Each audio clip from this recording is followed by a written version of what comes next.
Barrels. The barrels was I think what I had yeah. the most. I know exactly what you're talking about. They weren't filled with monkeys. That's Nope. a different barrel, Josh. But it was the same sort of just like liquid sugar pop. Nice. Not even there was no carbonation.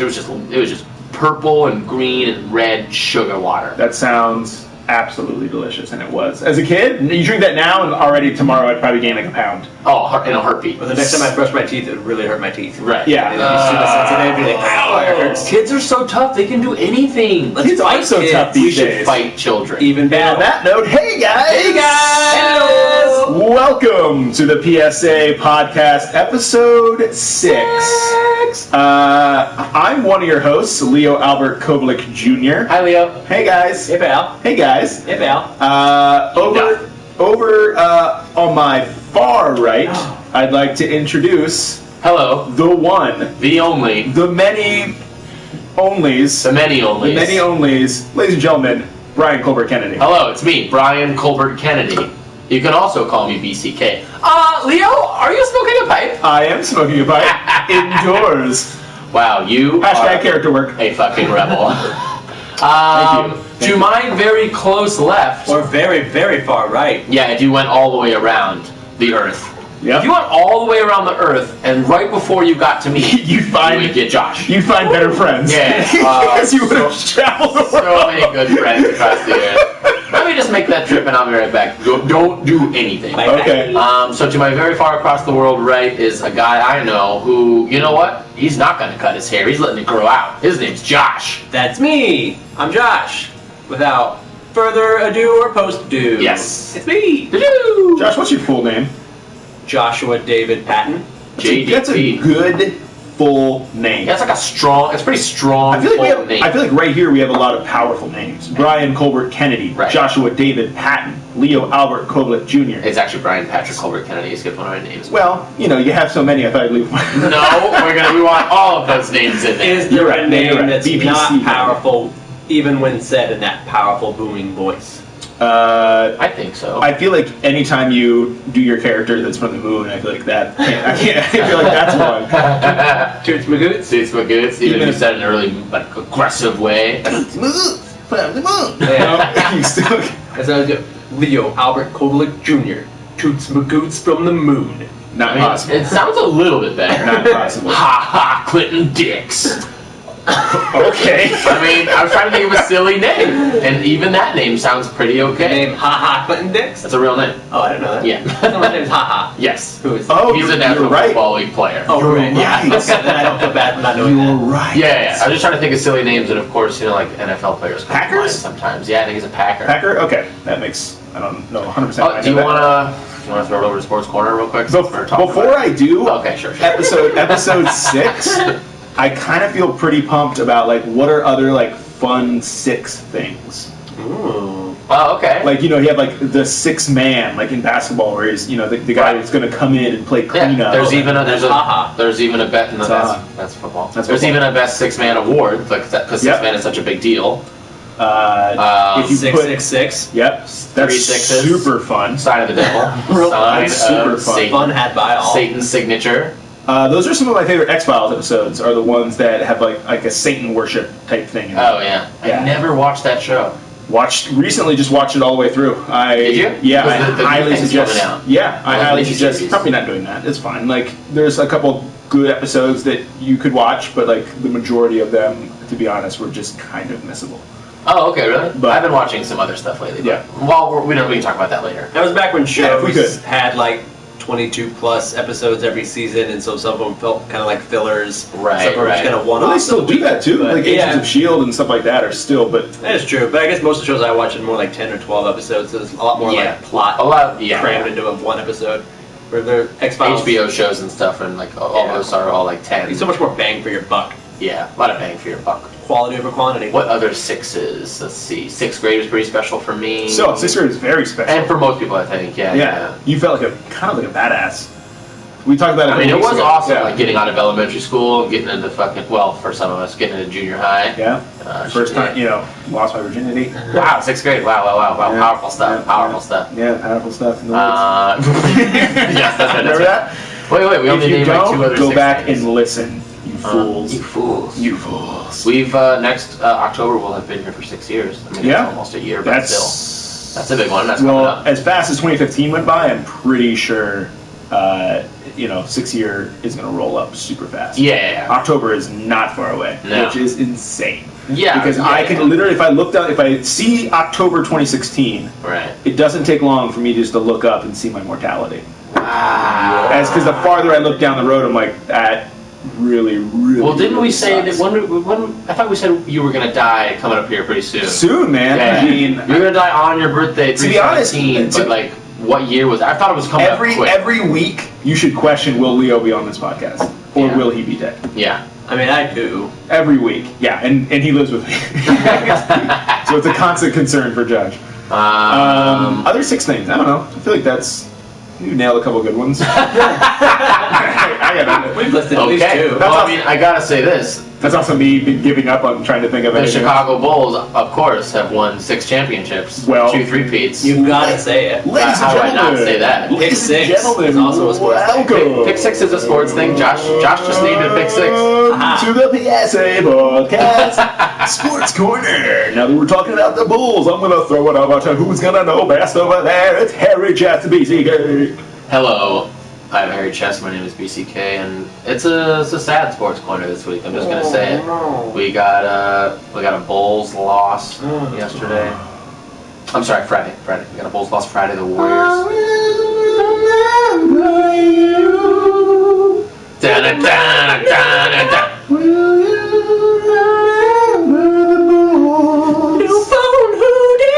So that was a Bulls loss. It was a Bulls loss on Friday to the Warriors. They were Derrick Roseless, and they did not give Golden State their first loss like I wanted them to. Also, the Blackhawks lost yesterday, and the Bears lost today. By 1 point? Did I see that right? Bears lost by 1 point, I think, to the Broncos. I think it was 17-16.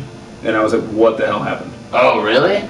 Yeah. I guess that could be possible. I thought it was something else, but I was sad and cried, and the tears were blurring my vision, and so then I couldn't make out what the score was. On What the if they screen. won while you were crying? They did not win. They definitely did not win. Brock Osweiler, Well, backup quarterback. while you were crying, Brian cries a lot, so like you Oh my might, God, I'm always crying. yeah, you might witness that.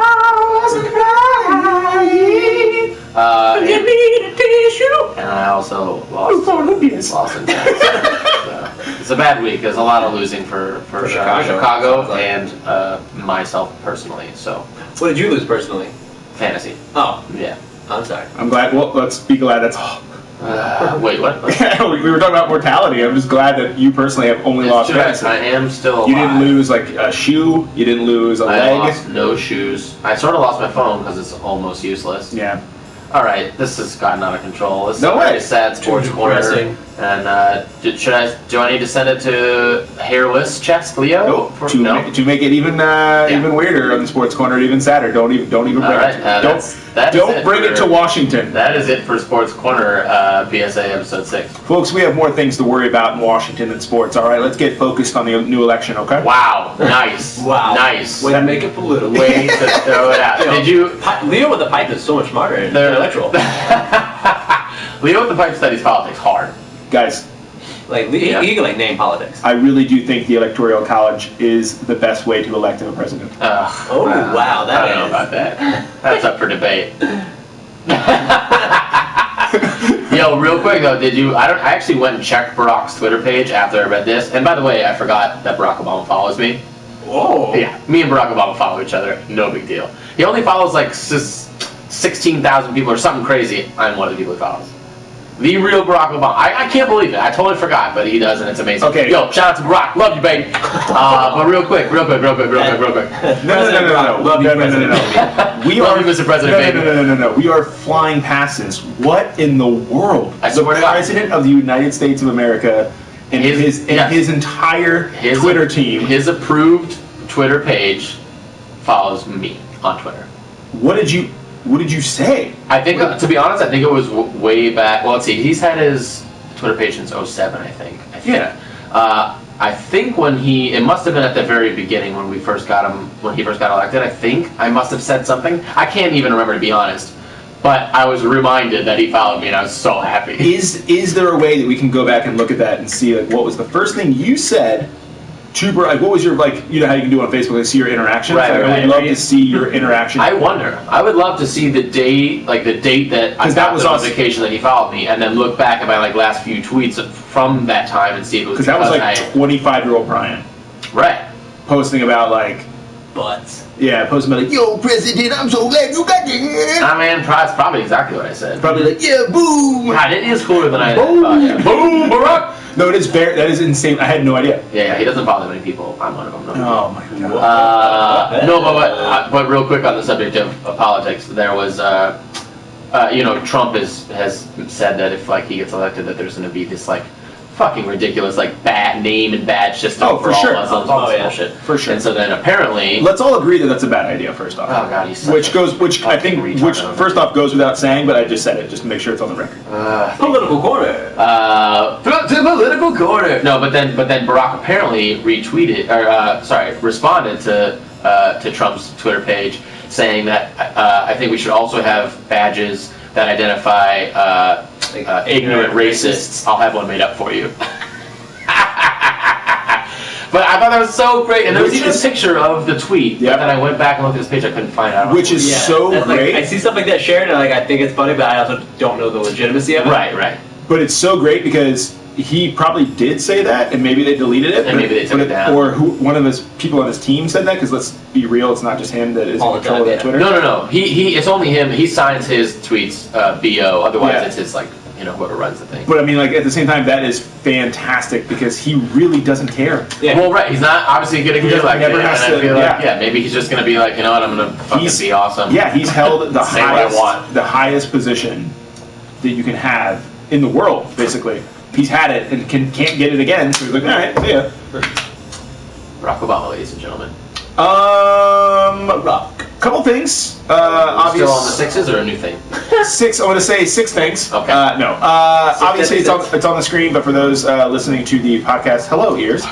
At normally_norm. We are on Twitter. Hopefully, Barack Obama will follow us there one day. Yo, Barack, it's me, Brian. You follow me on Twitter. No big deal. What's up, baby? What's up, baby? You can check us out at normallynormal.com. Super easy, just like that.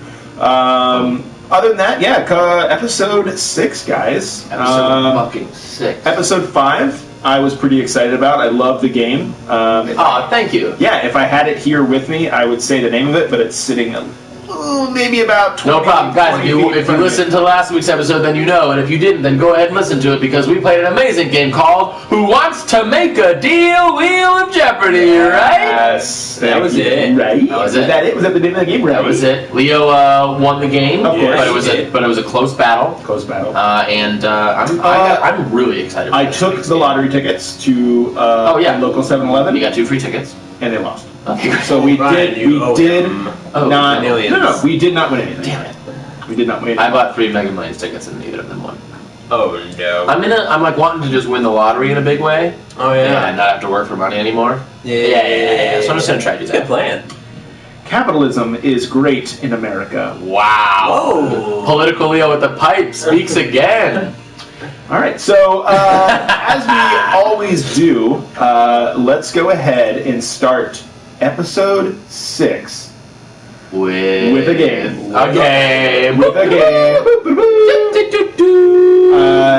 Last week's game, obviously, we knew that. The week before that was my game, which then falls to Joshua David Patton. JD. All right. Wow, so this better be good. This game took me all day to put together, which I feel like is not a testament for how long it's going to take to play. Oh, okay. That's what I thought right away. You were like 12 pages, like, okay. So yeah, I wrote a lot of material for this. So the name of this game is What Should They Do? So my first game was Do They Know? Yeah. So what should they do? So I have created a Choose Your Own Adventure. Oh my god.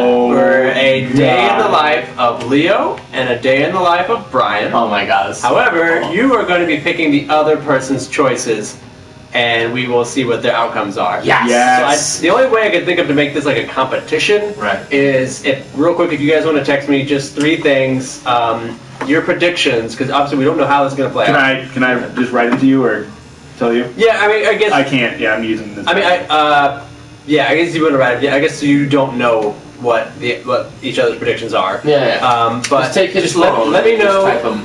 The first question is, do you think at the end of the other person picking all your decisions, will you be successful, yes or no, in love? Will you be successful, yes or no, in your career? And wait, is this like in real life, or is this what we're playing this game? This is going to be playing the game. So there's 3 things that we have to write down, yes or no, 2 of these. Yes, the first 2 are yes or no, so just write yes or no if you're going to be successful in love, and then successful career. Okay. And the third one is, will you be alive? And then the fourth one is a bonus, because obviously I haven't read anything yet, you don't know how these are going to play out. The fourth one is just a bonus, like choose your own answer, just write something that you think, something crazy that obviously doesn't involve love, career, or life or death. That could happen. And if you get that, then that's a crazy bonus. I don't even know what that would be. But if it's pretty on the money, that's insane. But yeah, so first 3 are just yes or no. Like yes or no, successful in love. Yes or no, successful in career. Yes or no, alive. Basically, I guess. So and I'll remember that order. So if you want to write it to me or text it to me, because obviously I don't want you guys knowing each other's predictions. Right. Because you might try to choose things to go against that. But that also could bite you in the end. Who knows what's going to happen. Pipes in. I'm not using... So I knew this was going to take a while. I didn't realize how long this would take, because there are so many outcomes. Oh my god, I love this. I'm not using technology. Instead, I wrote down my answers on a pad of paper, because the NSA is listening to everything. Including this podcast. Hopefully, that's true. Hopefully they're subscribing. The NSA is listening. Hey, NSA, please subscribe to No Podcast.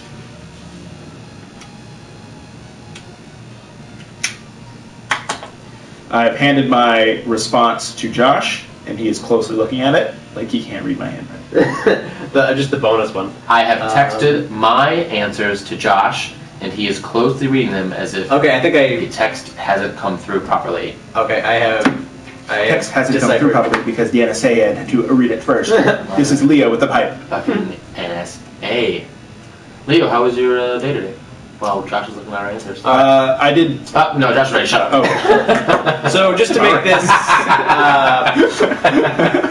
so it kind of goes back and forth. So I guess I'm going to see how... Hopefully this doesn't get too confusing. I'm going to go back and forth between the stories. I'm not just going to go all one person's story while one person's picking things. Oh, yeah, okay. Try to go back and forth. All right.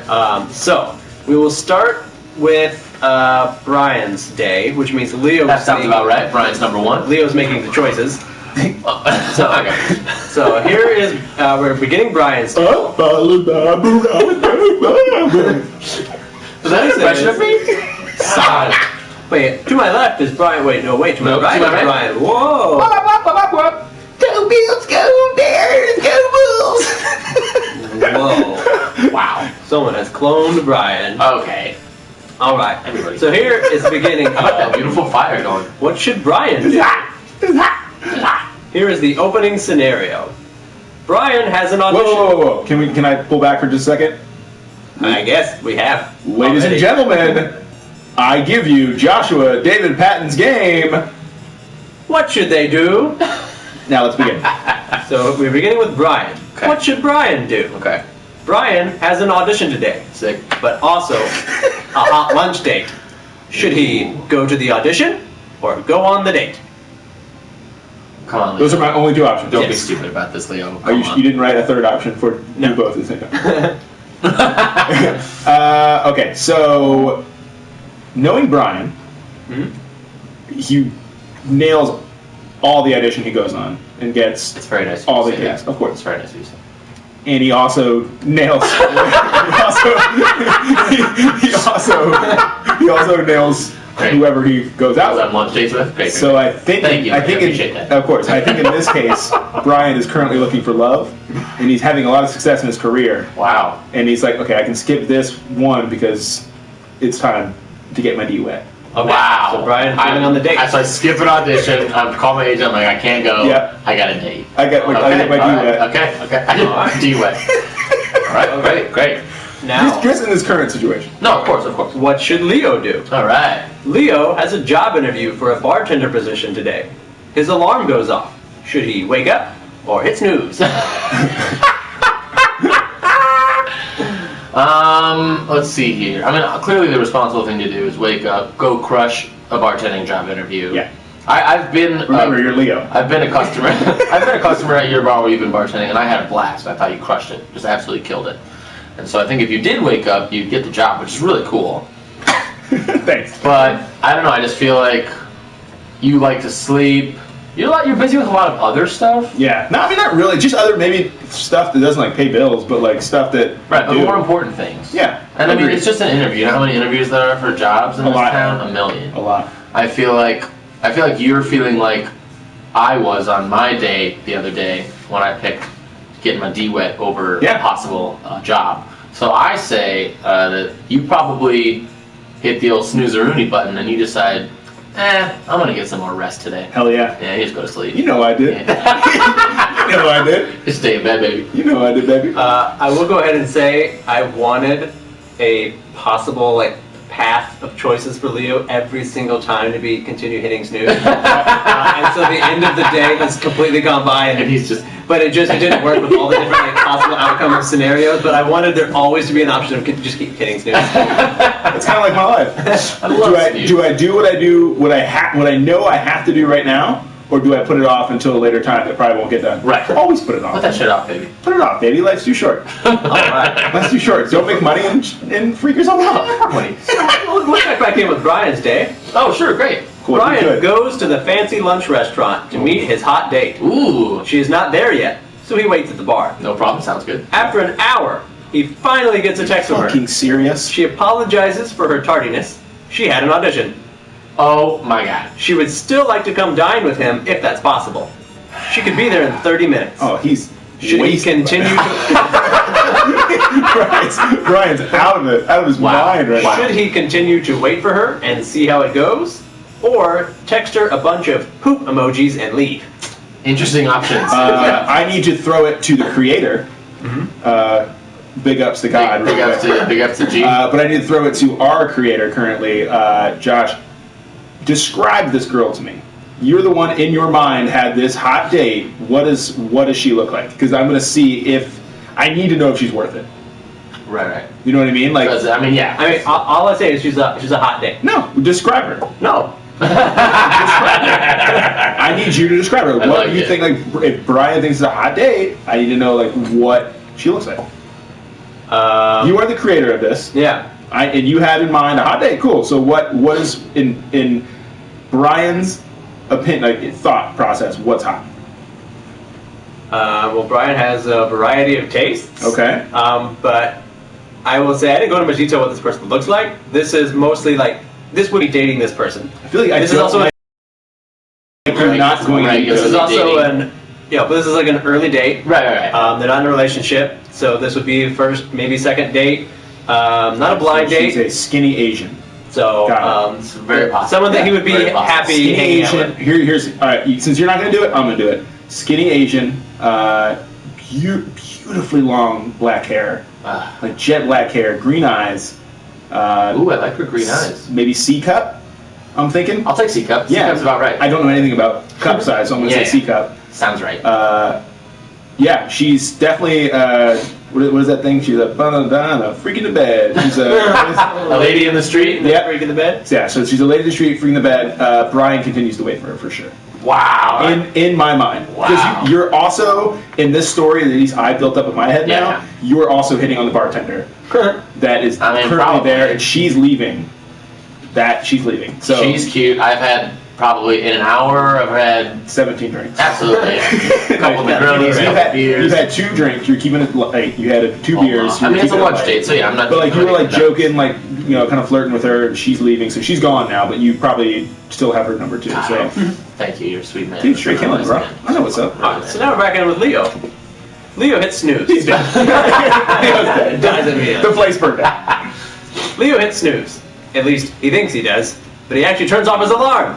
He sleeps for 4 more hours. Fuck. He wakes up and realizes he missed his interview. Should he show up late or call and give an excuse? 4 hours later? Mm-hmm. Well, yeah, so he wakes up in the morning. Right. He's got some time to get ready. Sure. But the interview, basically, he's waking up about probably when the interviews would have ended. Shit. All right, so, I mean, I think he would know better than to just go without making any call at all and just be there and just get there and be like, oh, sorry, man. Can we still have an interview? Nice. That's probably how I would say it. I was thinking. Yeah. But then to call and make a shitty excuse, Leo's smarter than that. He knows that person's just like, yeah, right, but bullshit. I guess maybe we'll reschedule, or maybe I don't have any time for you. But you gotta remember, I do it in like, hey man, you got it, bro. You can't believe this. In a very energetic, upbeat voice. My god, a panda jumped out of the street, and I was like, I guess I should take care of the panda real quick. I think that Leo probably, because both of the solutions are bad, because he just slept and it's too late, he should probably just do nothing. But between the two, that's an option. You know, just hit that snooze button. Between the two, I think that he decides to just say fuck it and just go there and just on the spot figure out something great to say. All right. Okay, so Either something clever or something real dumb, who knows? Our days are going very different. But these days are crazy. We're back on Brian. These poor days. Brian figures he's already missed his audition, so might as well not miss the date too. Right. He tells her he'll wait, which he does, at the bar, and gets hammered. His date finally arrives. So truth. And she, she is the most beautiful girl Brian has ever seen. Oh my god. Yeah. Wait, that's not her. That's a bar stool. Brian turns to his actual date, and hey, she's not bad either. Not as many legs as the stool, but still pretty fine. She asks if he's been drinking. Should he do his best to act sober, or buy another round? Ooh. I've seen Brian doing his best to act sober, and it normally just involves him falling asleep. So it normally is just him falling straight asleep. Damn it! So I say, fall asleep when I drink sometimes. To get him juiced, and to still try to get that D wet, right? He is going to absolutely buy the round. All right. And yeah, so in my mind, he buys a round not only for them, but also for whoever's sitting at the bar. Yeah, there could be somebody else at the bar, and I'm just feeling generous. Yeah, feeling real generous. All right, so now we are on. I gotta whip your day into shape over here. Give me your life. Give me your life, Brian. Oh. Leo figures better late than never, so he rushes to the bar and asks to speak to a manager. Yeah. The hostess says the manager is unavailable. God, I hope so. Should he go to the back office and knock anyway, or no? Should he? No. Go home, Leo. Or should he strike up a conversation with the hostess? Ooh. Okay, manager's not there. He was told that she wasn't there. It would be crazy to go into the back of the restaurant and knock on the door. Crazy. Yeah, that'd be crazy. Ooh. And then, on the other hand, you could strike up a conversation with the hostess, prove to somebody who already works there that like you're pretty good and outgoing and funny and would be like a great addition to the team. Plus, the hostess is probably cute as shit. Young, too. Hello. And and you guys would probably hit it off real big. You know me, 21's my limit. You know what I mean? 2-0. So I say that Leo gets his act together, doesn't go in the back of the restaurant. Thank you. And decides to make a great impression with the first person that he sees when he walks in the restaurant, who's the cute hostess. What does she look like? She looks to me a lot like Allison Brie, actually, for some reason. Ugh, okay. What a cutie. All right. But like, much younger. We'll find out about absolutely not over. Like the magic number 6. Yeah. All right, back to Brian's day. Yeah. Brian orders 2 of the bar's most expensive craft beers. His date explains that she's a recovering alcoholic. Oh God, what an asshole. Should he drink both of them himself, or tell her to live a little?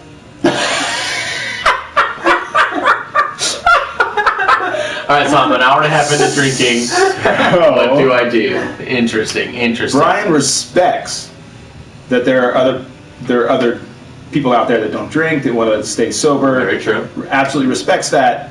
On that hand, he sees a craft beer and it cannot go to waste. Right. So, in my mind, what you would really do is probably find another stranger and give them that beer. But since this is not an option, you are going to drink both of those beers. Yeah. All right. Party animal. But you're also going to order her like a non-alcoholic beverage. Cranberry juice or something. Yeah, for sure. Yeah. You're a goddamn. I'm trying to treat you like a goddamn gentleman. I feel like you're gonna end up in the goddamn grave. Damn it. I'm doing my best. Welcome to the show, LK. You did not miss anything, my man. Okay, what up? You just missed a 30-minute show before, so we talked nothing but you. So sorry. No big. The Latrell show until now. All right. So yeah. All right, so back to Leo. Very good. I want this. I like you're both like rooting for each other. Yeah. Neither of you are trying to like screw the other one up and choose crazy things. Well, no, this isn't real life. This is a made-up story. This is a made-up story. Leo decides to pass the time by getting to know the hostess. Love it. She's a fellow nerd who loves video games. Yes. You did it. You did it. Yes. You did it, pounds, bro. Yeah. They're totally into each other. Oh, dude, she's a dude. The only It's too good to be true. the only downside Here it is is. she's leaving the country for her other job in 20 years. What? And will never return. Okay. Wow. Should he ask her out anyway? I'm sorry, she's leaving in 20 years? She's leaving in 20 years. Okay. Yeah. Okay. That's not a downside at all. Okay. It's I get to play, I get to maybe soak my D. Soak your D. Soak your D. Just knee deep in soap. And then after 20 years, I get to chill. 20 years. This chick sounds insane. Okay, sorry. So the options. So should he Oh my gosh, she's ask her out anyway, or not risk getting his heart broken? I'm sorry. The He fuck? asked her the fuck out. He asked her the fuck out. What's her name? Yeah, if it's a detail I did not make. The Belliana? Gross. That's 100% what I thought you said. Ileana. Ileana. Yeah. Gross! I'm even wearing headphones and heard you perfectly, and I. Hey, it's me, Ileana. Yeah, I'm leaving in 20 years. Why are you telling me this? And how do you know that far in advance? Oh my god. You want to see my belly? Oh, this is me, Belliana. I like books and comic books. Wow. All right. They have a really good cheesecake here. I get every day. I can tell, Belliana. I can tell. Now we are back to Brian's day. All right. I gotta meet my Belliana. You know that our days are gonna cross paths. I fucking hope so. You know they are. And then we immediately leave whoever we're with and we chill. I'm just saying I do. We straight chill. Brian says he understands the dark road of addiction as he pounds both brews back to back. This is so painfully true. She thanks him for being a gentleman. Brian then makes out with the bar stool. At first, his date is upset, but suddenly it all becomes clear. Brian is addicted to kissing furniture. She checks him into rehab. When Brian wakes up the next morning, Leo, what have you done to he me? asks the doctor where he is and why he wasn't given a bed. They tell him it's to prevent him from smooching it. Brian does not understand whatsoever, but nods his head as if he does. That's the end of Brian. That's the end of it. Okay, well, I'm in a mental institution and I don't even get a bed. Fuck. I missed an audition for this. I feel like I feel like either way you're gonna end up in a mental institution. It's very possible. All right. So I'm done? Yeah, that's the end of Brian's day. Thanks, Leo. Thanks for trying, I mean, the amount of outcomes that happen with this that gets exponential. Yeah. So had I done another round, it'd be like 100 pages. Jesus. So there are so true. many alleyways we did not even get near. Right. Some of the things that I wish would have happened. Another great game to come back to. Yeah, we could play it again. Yeah. We could play it so many ways. So back to this is Leo's final thing. Leo's fun. I can't wait. Leo takes a chance on love and asks her out. They spend the next 2 decades playing games. Playing games, making love, playing love, and making games. Oh, This is wow. a beautiful relationship. Eventually the day comes when she has to leave. She begs him to come with her. He still doesn't even know where she's going. She looks at him. 20 years. 2 decades went by. I have never asked her. No. Where are you going? Where are you going in 20 years? She looks at him. Mars. What? Leo immediately Boom. packs a bag and moves to Mars with the woman of his dreams. Yes! Your outcome is so great! Is it? What? You want to go to Mars so bad? You and Belliana on Mars forever? Yeah, but like, can we talk about who's getting us there? Where is No, she? that's her other job. She's on that program for like to sign up in 20 years. To get Am I? Mars. But you're she gonna gets get to bring you're you. plus She's one. been training for 20 years. No, I you're have going. not. You're going. Do I really? You packed the bag I'm voluntarily. so jealous. You packed the bag voluntarily. This is your dream come true. By the way, I'm pretty sure those 20 years that you spent in a loving, beautiful relationship, making love and games and playing games and love, I've just been in a fucking mental institution on the ground. But then you will continue to live. My guy is dead. No, you're going to that Mars colony. You're alive as fuck! No, I'm dead because You're fucking alive! we're going to be the first people to land on Mars, but then we're immediately going to die. No, you're gonna live in that colony. It's gonna be great. Yeah, you're living this all wrong. Yeah, yours is a win. Okay. That was one of the positive outcomes for you. Can we play again? For sure. Wait, we need some fucking results. Yeah, we can have the results. So Leo, his prediction of if he would be successful. Wait, in were we predicting love for ourselves or for the other person? for yourself? All right, I was predicting for you. Oh, Yeah, I was predicting for That's you. how I took it. Oh, see, I said you're predicting what you thought the okay. other person would make for you. Well, it'll, Oh, still okay. count. It'll still count because I probably would say the same thing. So your prediction is for Brian? But now for me. Are you sure? Except for the bonus one. Okay. Well, yeah, why don't we just do it how we did it then? Just because that's what we thought it was. Okay, cool. What's the difference, really? Okay, well, I mean, I guess the difference is because this would be a prediction of the thing that you're choosing. Because you're predicting what the other person's is going to be, and so you can kind of gear towards that, try to choose things that you would think would not end up that way. But I was also with So the thing I was saying was you're predicting what the other person is going to choose for you, so you're completely out of your control how your story. Well, yeah, okay, that's true. That's fine. That actually still works for me too. Yeah. Okay. But whatever. So I guess so. Yeah, no, that works. Let's do it the way you meant. All right. So Leo's prediction. So I guess we'll make it for yourself. So was that would you be lucky in love at the end of this? And you put no. No. But you were because you got a Mars babe. Yeah, man. Yes, we Would you be lucky in career? Some of these are kind of iffy because Right. I mean, we don't ever know if you got that job at the bar, but you did get to go to Mars, so that is like your career goal. So Yeah, I mean, they put you to work up there. yeah. So he predicted yes. So I'll give it a yes. I feel like Yeah. Josh just said my career goal is to go to Mars. That's what we talked about in the first episode. Yeah, but Or it's just not, like goal. but not a career goal. That's Like, just a. if you go to Mars, that's your career. You got no other thing. Well, Yeah, there's nothing else going on. I don't know. That's not nice to say. I could be. That's not nice to I could be a say. musician, Yeah. and I could be, hey, I'm really trying to work on my How does music sound career. waves work in Mars? Different than here? Depends on the atmosphere, and I think the atmosphere of Mars is. Great. I have no idea. Pretty, Acoustics pretty is great. sick atmosphere. Not And even. Leo's prediction of would he be alive? And he says no for sure. No, for sure. Just no, 100%. And I guess I kind of right about that.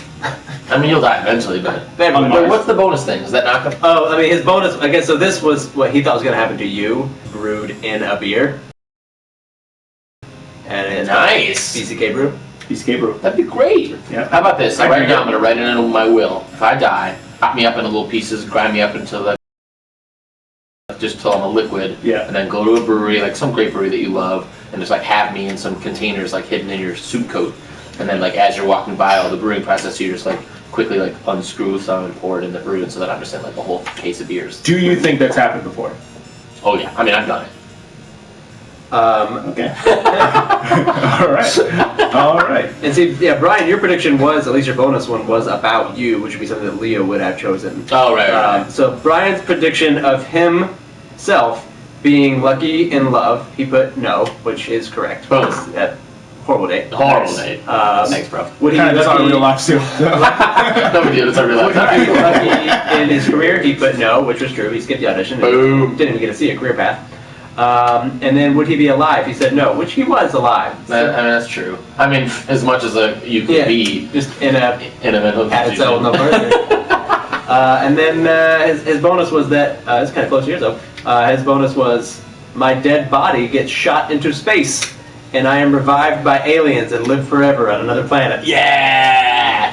Dude, talk about my dream! Oh my God, you'd be like a god to them. That'd be fucking amazing. Wow. What if you could start your life over as god of a planet? Be kind of no different than it is now. That's true. I feel like I'm kind of godly. You are pretty godly. I could walk up to somebody right now and be like, "Hey, do this," and they'd say, "Fuck you," and say, "All right," and then walk away. Go. Kind of sounds like that. Kind of sounds like religion in a nutshell. So based on your predictions, and we'll make it about like what you thought the other person would choose for you. Right. Brian got 2 of his right. Leo got 1 of his right. Boom! But we can totally play this again because it goes so many different ways. And I will, just to be clear, I will take that victory.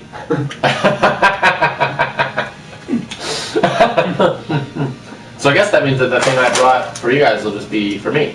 Yeah, take it. Yeah. Can you open that right now? Brian has a paper bag. It really isn't for me though. I brought it for you guys, so I'm not gonna open it. Can you open it for me in my steed? In his steed. In your steed. Steed? Steed? I think it's steez. In my steeds. In my steeds nuts. If you guys aren't watching, you're just listening. I'm opening a paper bag. I've taken something out of their bag. It's a clamshell styrofoam container. Clamshell styrofoam container. I am opening the clamshell container to reveal a piece of delicious blood-soaked pumpkin pie. Nice, thank you, Brian. It's for you guys, and you're very welcome. Leo has grabbed the whole pie and jammed it into his mouth. Some of it has gotten into his pipe. Wow. He is not smoking it. Wow. Smoke that pumpkin pie, that sweet pumpkin pie. Yeah, I knew this was going to go by so much quicker than it took me to write. There's so many different things that happen. So let's play it one more time. Sure. If we could. I'm in. All right. So this time we will start with Leo's day. Fine. We don't need to do predictions again, unless you both want to write down like a bonus. No, just dead. Yeah, I think just dead. No success, no love, no success, die. We pretty much know how our lives are going to end up. Yeah, right? dead, no, so dead. All right, so drunk, making out to a drunk. I might still pick the same thing. No matter what. Wow. Day 2 for Leo. Boom. What should Leo do? Leo has a job interview for a bartender position today. That sounds familiar. His alarm goes off. Should he wake up or hit snooze? Oh. You know what? This guy wakes the fuck up. Puts on a nice shirt, and some shorts because it's hot outside, but still puts together his combo. Snooze. And he gets in that fucking convertible and gets his ass to work. Yeah. Don't get too excited. It's a 2004 Sebring convertible. White with a dent on the front. It's a beautiful car. You look great in it. So for Brian's day, Brian has an audition. Goes the audition. Skipping the hot lunch date, going straight to the audition. Yeah, this time he wants to nail that audition, and afterwards he is still going to keep in touch with her. Right, all right. Thank you. Yeah. So, Leo's day. Me and Leo are just looking into each other's eyes longingly. Leo gets up and starts the shower. Boom. The hot water is out. Oh, no. Should he take a cold shower or skip it? I say that he definitely takes a cold shower. They're sort of fun every once in a while to like see how long you can last. That's what she said, and you still get clean that way. And then you just have some goose pimps when you come out. A couple of little goose pimps. I absolutely hate taking cold showers. They're the worst. Everything I just said is a lie. Don't ever take a cold shower. Absolutely hate taking cold showers. I would certainly take the no shower instead. But you're feeling like you really want to like challenge yourself today, so you take the cold shower. Okay. All right. Back to Brian's day. Maybe we could also do at the end of this, like we have in the podcast. So that if we want to do this one more time, you guys can choose your own paths. Oh yeah. And just see how it turns out for yourself, based on what you would do for yourself. What I would actually do. Okay, I'm into that. All right. So now we're to Brian. Brian goes to the audition. As he's about to enter the room, he notices a stack of sides he has never seen. Oh damn it! Should he grab a copy and read them as if he's been preparing them his whole life? Or improvise with whatever the reader says. Interesting. Brian has been to enough auditions that he knows that they don't really technically enjoy improvising. They want to get to read your sides, know your sides. They definitely like if you're prepared. That's for sure. Yeah. Brian prepares. Okay. He is going to grab the sides and read them as if he knows them very well. It's a nice choice, Leo. Thanks, dude. I know my boy. I know my boy. I know my boy. Okay, it says take a cold shower. Got it. Boom, done. Never gonna do it in my entire life if I'm so terrible. All right, so now we are with Leo. Leo tries to suck it up and take an ice cold shower. Right.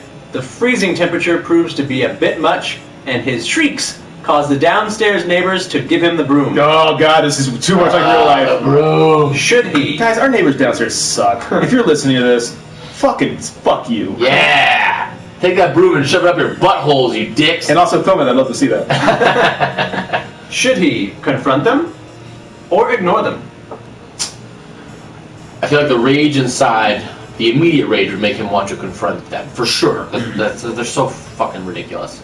But he's got a job interview to get to, and this is serious business. And he fucking says, you know what? I'll deal with them later. I'm trying to get to work. So he's going to ignore them? He ignores them. I do not. I promise you, I definitely do not. Promise you, I do not. All right. Brian quickly snags some papers as he walks through the door. The casting director informs him that no one she's seen today has been able to fully capture this character's utter despair. Oh, that is pressure. She reminds him that this person witnessed his entire family get murdered Oh my god. and must now testify in court to prove his innocence. Am I playing Batman? Brian nods solemnly, then notices the sides in his hand are for an animated movie called JoJo the Monkey Clown. The reader begins the scene, and this is the only scenario that involves props. Here is the scene. Alright! So, Brian, just for your own sake, I will just point to you when it, because obviously you're not going to have what the reader is saying. Oh, right. So I will just point to you when it's your turn to say. Okay. So we begin the scene. Where were you at 2 a.m. on December 18th? I like to be silly! And do you normally go jogging in the middle of the night? Someone farted and it smells like bananas! Must have been me! When you came home and found your family murdered, what did you do first? Let's go to outer space and eat cotton candy on the moon! Why didn't you call the police? Easy peasy lemon squeezy! Can you describe the person you saw fleeing the scene? Everybody has a funny tummy! No further questions, Your Honor. Dude, that's the best audition I've ever had. The casting director is furious. Ah, damn it. Should he get on his hands and knees and beg forgiveness, or flee the scene? Wow. I don't like either of those options. I know, right? I feel like he'd just be like, oh, I have the wrong sides.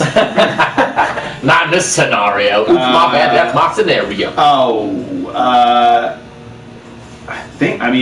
I don't see you as a begging man. I really don't. I'm sorry. No, I appreciate that. I'm not. Get the fuck out. Yeah, you fucking split. You're out of here, dude. Banana split, baby. Yeah. Alright, Brian will flee the scene. Wow.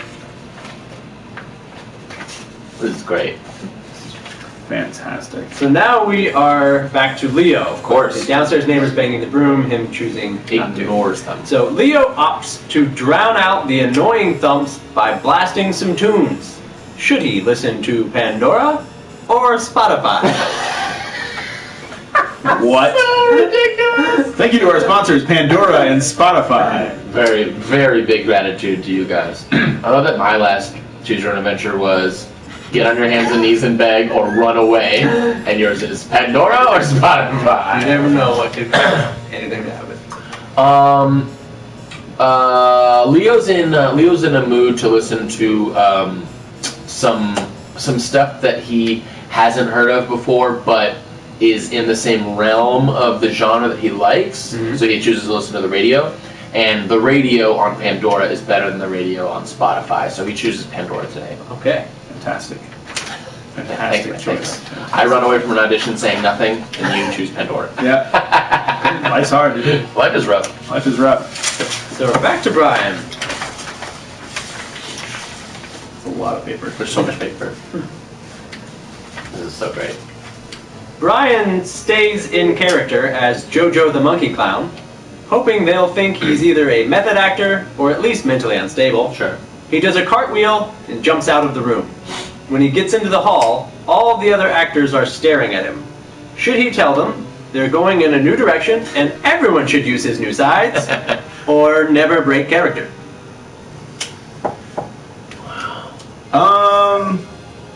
I don't think Brian is a person to fuck up somebody else's audition.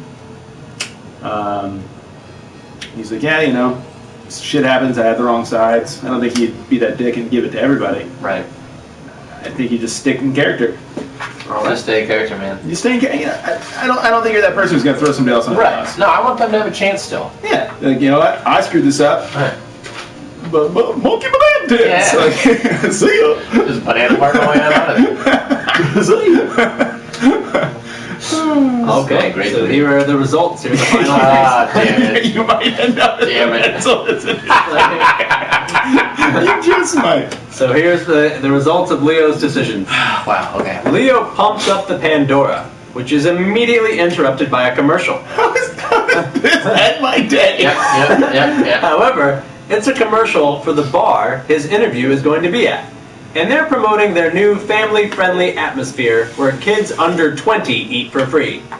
Leo avoids that hot mess altogether and plays video games instead. Yes! That is a good day. Damn. Are you kidding? That day is way too familiar. Now, to see how Brian's day ends up. Can't wait. Almost read the last one. Okay. Brian continues acting like JoJo. Everyone is laughing at him. Someone pokes their head out into the hall to see what all the ruckus is about. Turns out that someone is the casting director for JoJo the Monkey Clown. They are so enamored with Brian's committed performance that they cast him on the spot. Boom! Brian proceeds to voice JoJo in all 8 sequels, until it's discovered that the character is actually a metaphor for communism, and Brian gets blacklisted by association. Oh, Oh, God, it was going so well for me. I really hope all of these end this badly. I feel like I think there's an even amount of chance of things going well or bad for both of you. Really? Yeah. Man, both times have ended real bad for me and real good for Leo. Well, Leo, I'm just going to go ahead and call you the winner of today's game, that's for sure. No, I don't know. I think it's okay. We'll play it again at the end, and you guys can pick for your own lives and see what happens. Yeah. Because there are still so many outcomes that I wished we got to hear. Yeah. That we did. Damn. I like that. I like that a lot. You won. It took so long. Definitely didn't win. No, you won the first one, for sure. You was the one that kind of mattered before we even knew what that I was. won the first one. I was in a mental institution. You won the predictions, you didn't really win the life. Yeah, the life was a big loss. Josh, grab a fork. Okay. Since you're closer, I want to hear what you think of this pumpkin pie sitting right in front of us. Should we give it a 3-word review followed by a cameo? Ooh. Yeah, that's a great idea. That's a great idea. By the way, we're gonna get to that at the end, but we have 3 people wrote in. We have 3 emails? 3 emails. Yes! Oh my God, that's so great. Yeah, we have. That makes me very, very happy. Didn't we get one of those just right away last week? As Yeah. We were, Yeah. So. By the way, is there anybody who was watching us and masturbating last week watching us today? Not that I know of. Damn. Not that I know All of. right. Not that I know. I guess if I was somebody, I guess I would maybe also just masturbate to us once, and then yeah. You know, then stuff gets more and more intense. Like you could first masturbate to like a picture of Jenny McCarthy. Right. That was in your 7th grade locker. You could look at it and be like, wow, that's super hot. Her. Yeah. I'm pretty. She posed naked for stuff, didn't she? Like a long time ago. Playboy. Yeah. Yeah. That was literally a printed out picture that took probably 20 years to print out on my. That I probably did like overnight or something on my family's computer to make sure no one picked up the phone. Got my picture, cut it up, put it in my locker. Ooh boy. Oh boy. That picture McCarthy boobs. Yep. Oh man. Boobs were so important when we were younger. But stuff gets so much harder now. Like it can't just be a picture. It's got to be like at least 20-second video. At least. You gotta print it out frame by frame. Frame by frame. Notebook and do like a little flip show. Oh man. Do you guys remember those? There were some people in my school that were really good at creating like little flip books. I was not good. I did not have the patience. I usually gave up 3 drawings in. Yeah, right? Yeah, I would try it, but it was terrible. Which is why none of us are animators right now. Because their entire lives are I remember when I first met you guys, I thought, I wonder if these guys are animators. But yeah. Turns out you weren't. We had no flip books around. Zero flip books. No patience. Josh, great game. Thank you very much. I remember how great hours Choose Your Own Adventures books were. They were so great. So much fun. And I remember always wanting there to somehow be choose your adventure movies where like you would go somewhere and you'd have your own personal screen, and then like you'd have like a little controller on your like arm, or something, and it's not arm, but your armrest, and then you could click and go through the movie with different. Didn't we also talk about doing that for Wilton Way? Yes, I was ready to say that was a huge topic when we were thinking about doing the Wilton Way again. Was let's bring it back. Let's do something.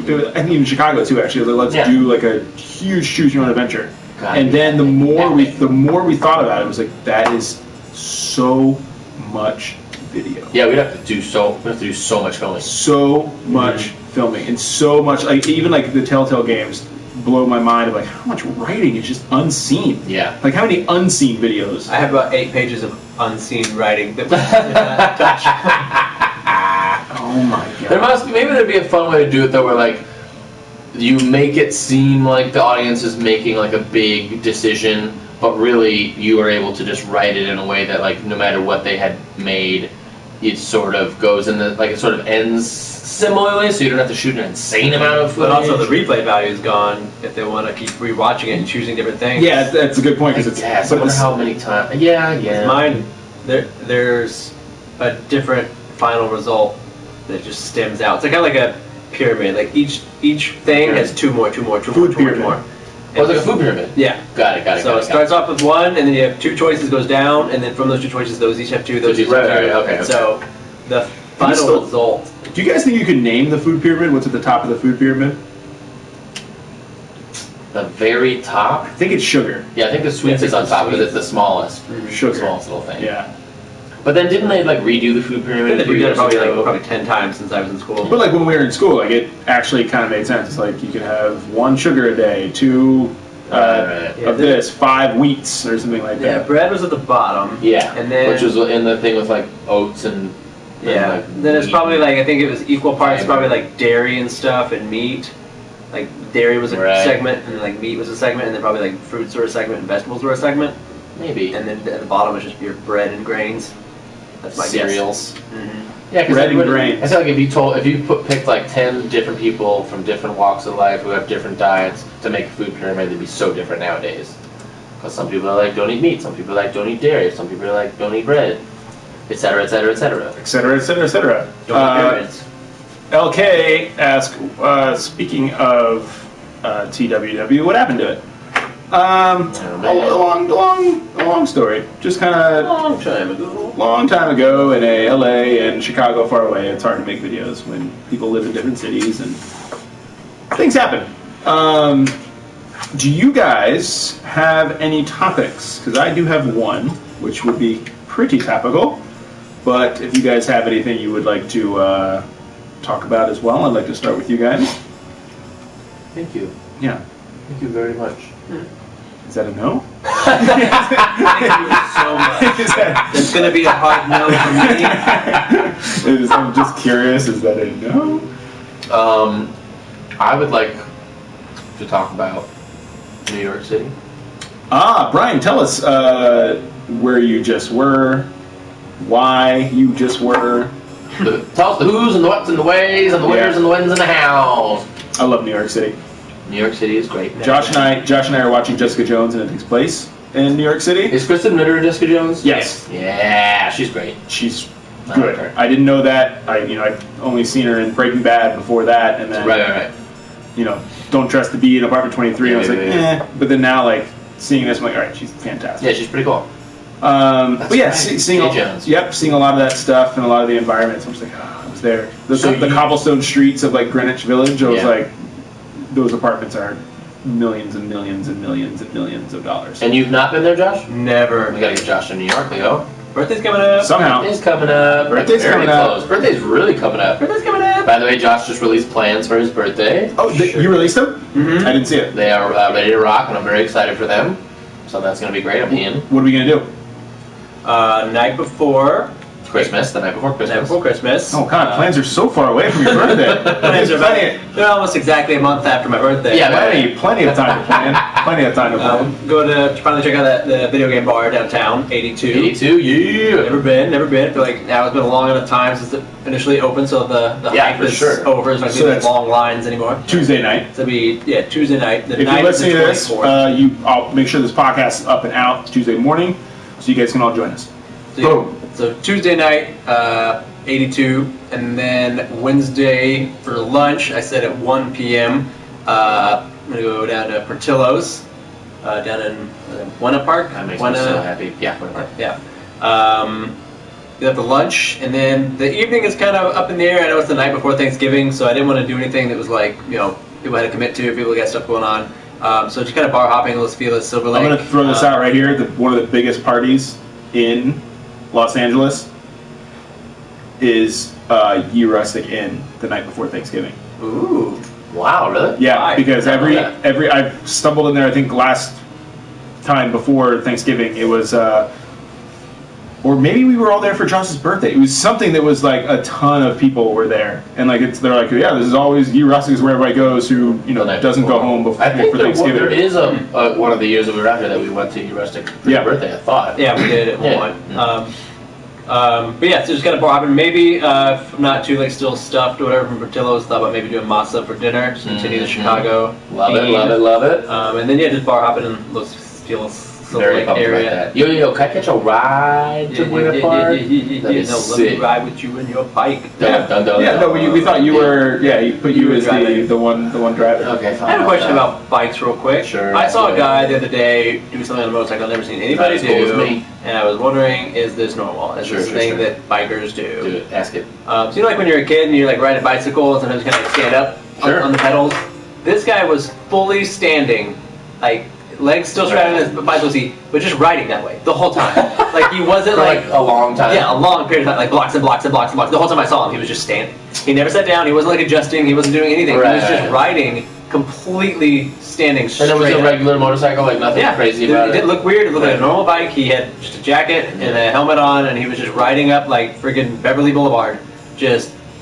Yeah, no, that's not normal at all. I've never seen it before. I see many people on bikes when I'm out on my bike, and it's weird. I will say that I have done that before, just for a second, just to, I don't know, just because when you're on your bike, it's legs get numb or something. Yeah. That's what I figured. But this guy never stopped.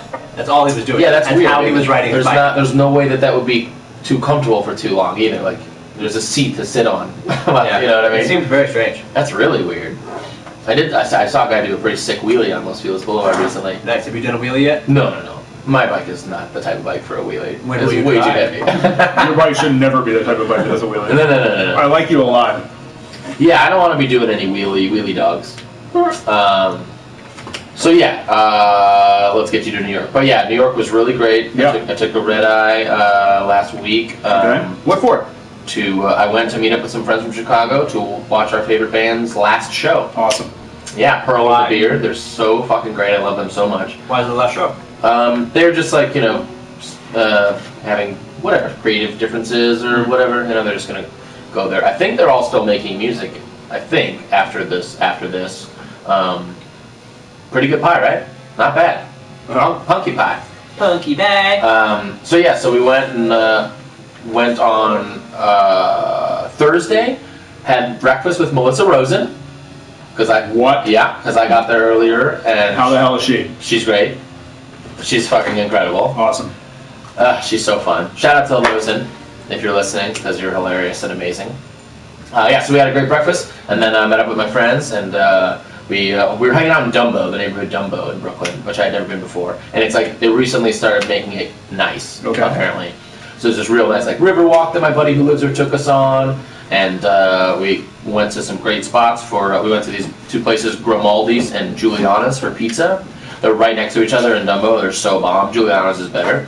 And then we saw the show that night, which was so great. They played for 3 hours. Awesome. We were, nice intimate place. We were up close. It was fucking wonderful and bittersweet. I cried a little bit during one song. No big deal. Yeah, we should. And then And then the next day we went to this awesome like beer garden, this German place, and had these awesome sausages and such good beer. And the band came to like hang out. What? Yeah, for like, you know, they're like, thanks for coming to our last show type thing. So met a bunch of people from the show. That's super hung out cool. with them. It was like super special and awesome. Also, New York. Fantastic. New York is such an amazing city because that city, they say it's cliche, but it never sleeps. When I was in New York, we could have, if I could have survived, gone for 24 hours. Yeah. Just party, nonstop. Bars open at, 4 a.m. Fucking insane. Other bars open at 5 a.m. Other bars close at 2, reopen at 3. I bet it would be crazy living there as like a young person then. Yep. Because we were, I was wiped out. For sure. Early. But I mean, like, there was a place I ever went to when I went to New York that, we were out till like 5 in the morning at a karaoke place, and then we walked out, and there was another bar that was just opening, and everyone just poured to that place. That's And I was insane. like, what the hell? And I was like, yeah, this place closes at 2 a.m. and then reopens at 5. Much like there's that place in Chicago, but it's like Chicago still, there was a part where you're like, all right, we're done. Yeah. New York is like, there are two different people. There are people that are doing the whole day life, who then go out for night, and then there's the people that live the nightlife and sleep during the day. And like, so it really is 24 hours. And there are like different people and places that you can run into. That city is insane. That's so wild. Very cool though. Yeah, Josh, you gotta go to New York. I want to. I want to go again. Walking through Times Square by myself was still like, holy. Times Square is insane. I was glad. I guess I'm glad I went and saw it the first time I went there, which was several years ago now. But I have zero interest in going back. But you don't. You don't stay there. You don't stop. It's wild to see though, for sure. It is wild to see. Also, like how many people jaywalk in that city is just insane to see. Like, it's a crazy city. I tried to purposely stay away from there also because there was all that ISIS talk about shit happening there. True. Yeah. Also, I don't think I didn't read the news tonight. This morning, like yesterday, Anonymous was saying that they had found all this info that ISIS was gonna like attack these like 6 places Sunday today. Oh wow. And then I was at work, so then I didn't see anything about it. No, I mean, hopefully I nothing happened. didn't hear anything. So I mean, it's one of those things too where if you can find out about it and stop it ahead of time, there's people that know 3 weeks before anybody else does who are already on it. So yeah, hopefully all was good. For sure. Yeah, let's get you to New York, pal. But yeah, just a great time in New York. Thanks to. Did you see Amanda Kokis? No. Okay. I mean, there was just not enough. Not even close. For sure, you were there for how long? Thursday and Friday. That's not any time at all. And it was like I was like there with like my best buddy from like home, like my best friend and his wife and his. Can I guess? Sure. Chris Free. Yeah, Chris Free. My guess was gonna be Amanda Kokis. Fake names. Chris Free's a good dude. When he came here. He's so great.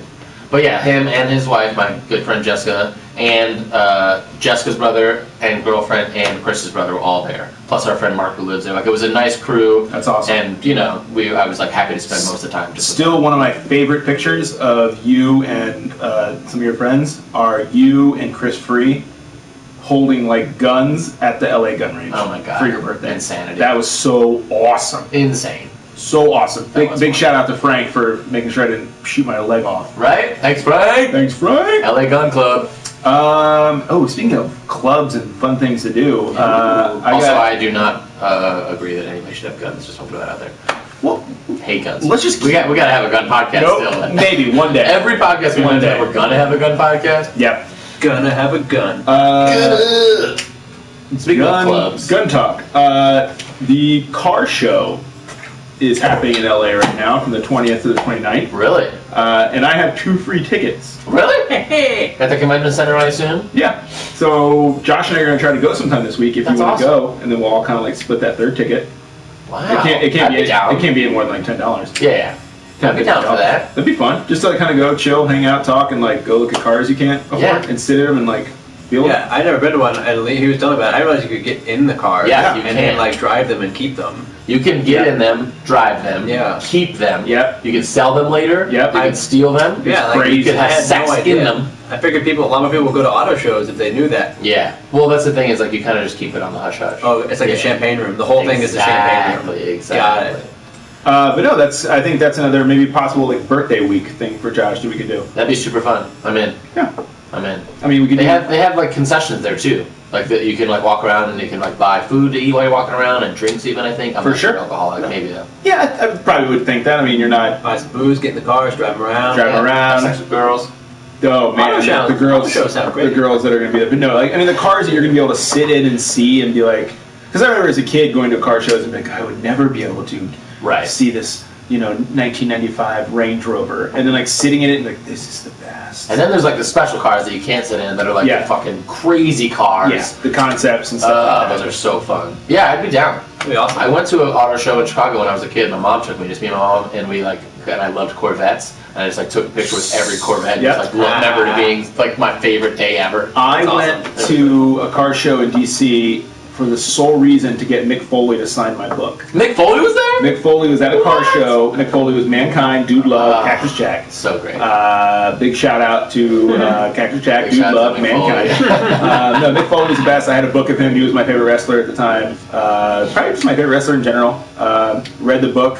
And then, oh yeah, I remember that book. I had his book. I never read it. Yep. Rocked book. Super weird, super depressing, super sad. Yeah. For maybe a kid to read about like how getting older and how your bones are not hurting you and how you're getting moves done to you just solely for the entertainment value, even though you know that the next 2 weeks of your life are going to be spent in a hospital. It's like that's it. God, that's for it. Yeah.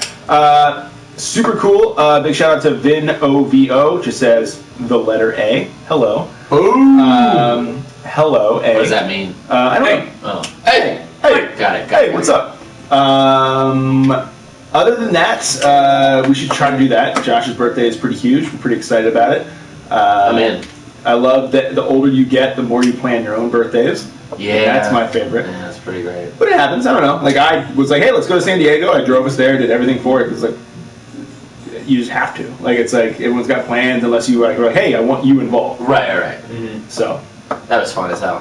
That was a good time. That was a good trip. That was that whole. I still love the. It was all right. The view of it was all right. The view of some things we didn't need. Whatever. Let's talk about it on the podcast. Yeah, some things we didn't need. I don't remember anything. Well, I remember being asleep under the desk with you guys. That was fun. Hell yeah. That was pretty great. Yep. I remember some drama. God, why don't I remember? Listen, I want to say that I loved the view of the baseball field from the top, from our roof. And also basically Comic Con. Yeah. The view in general.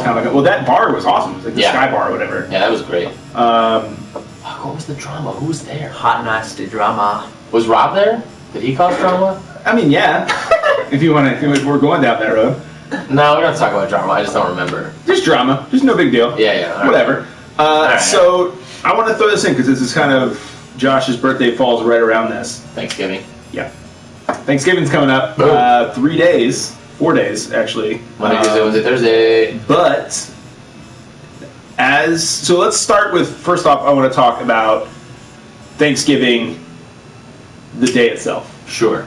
Absolutely fucking.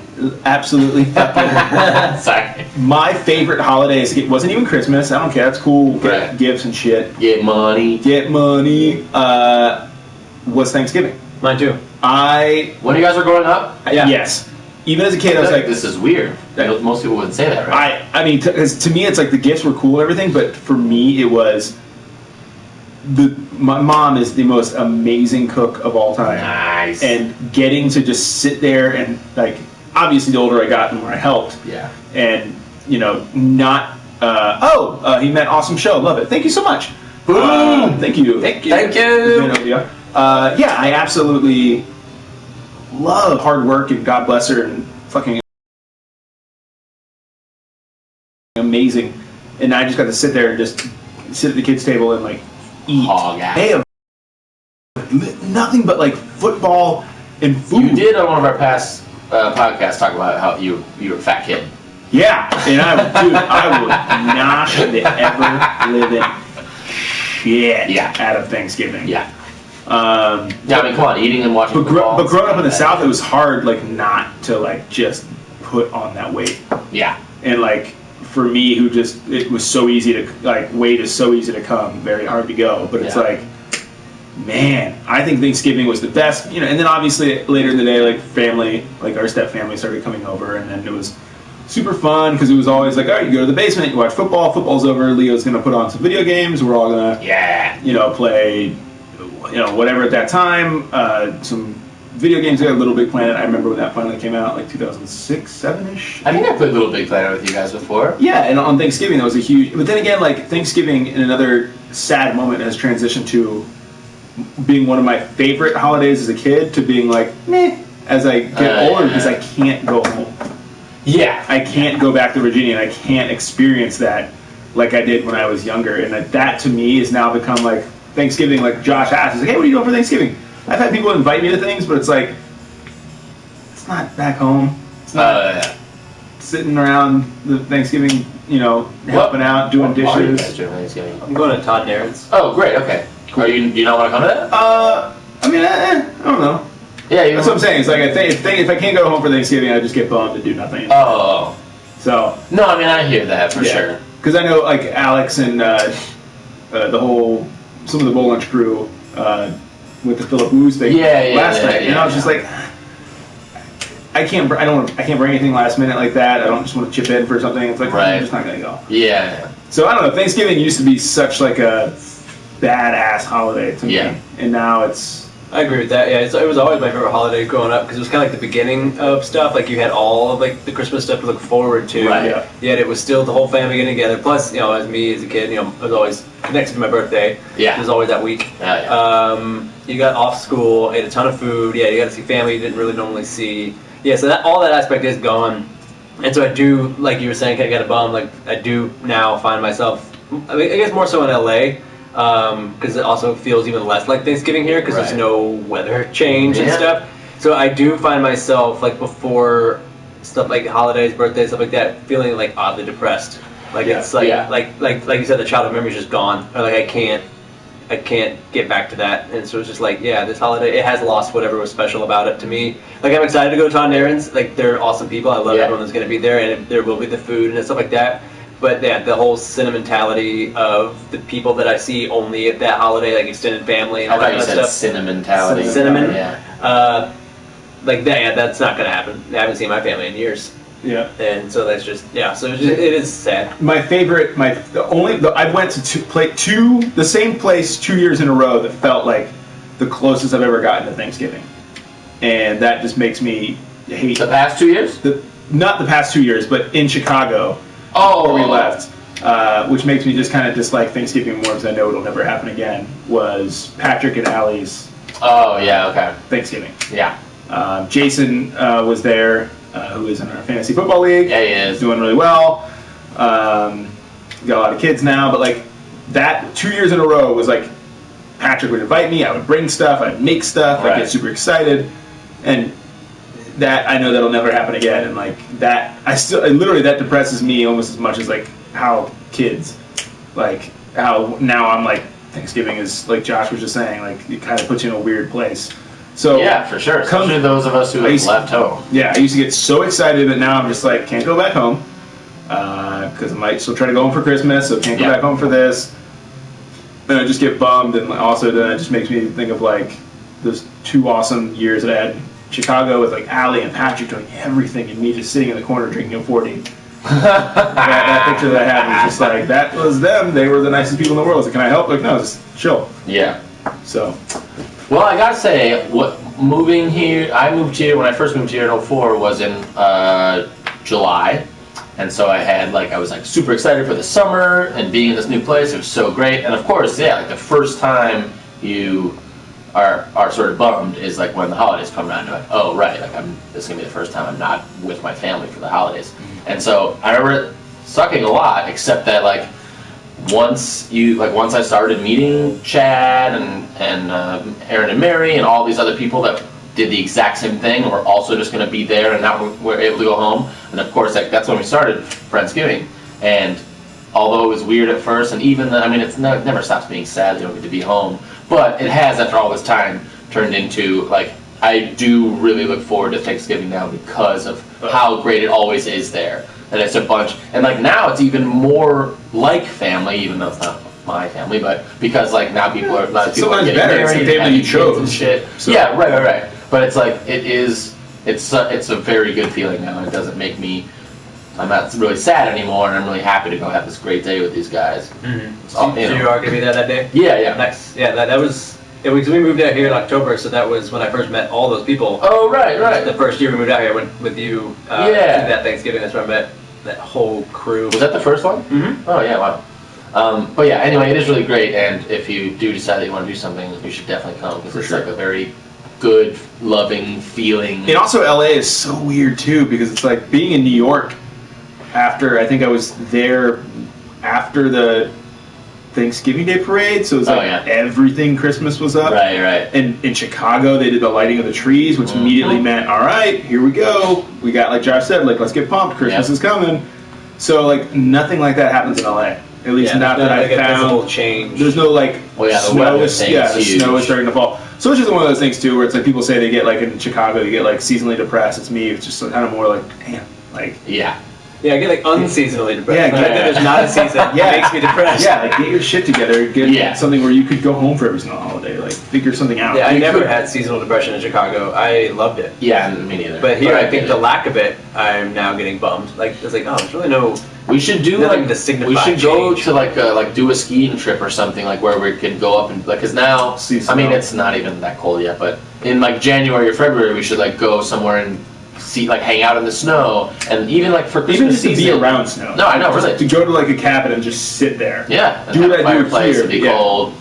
And we can do like stupid stuff, like we could like the Grove, like Chad and Aaron go to the Grove every year when they do the lighting of the Christmas tree, because it's like they have that huge tree in the middle. Yeah. They do fake snow. There's like music playing and shit. Like it's at least a small little taste of of what it's like. And it might sound like I'm like super depressed about it all, but it's more anything. It's just like I feel like I'm just like. Can you stop tying that rope? Yeah, like it just makes me. I don't know. It just makes me be like, damn, I wish I was younger. I wish I was a little bit taller. I wish I was a baller. Wish I had a girl who looked good, I would call her. I wish I had a rabbit in a hat with a about a 6'4" Impala. Those are the only words I know, so I have nothing to add. Yeah, more of it. You could have just said we were down. We were down. Yeah, we were all so down. Down. And then, so we have kind of a Thanksgiving. I feel like we're all kind of on the same boat with that. And you know, Brian, you were kind of more the one that pumped us up and we're like, hey, just don't worry about it. Well, I just want you to be happy. Always giving us kisses. Always giving us kisses. Kiss your faces. But there's come to Leo or Aaron's hot thing. You get so many kisses from me.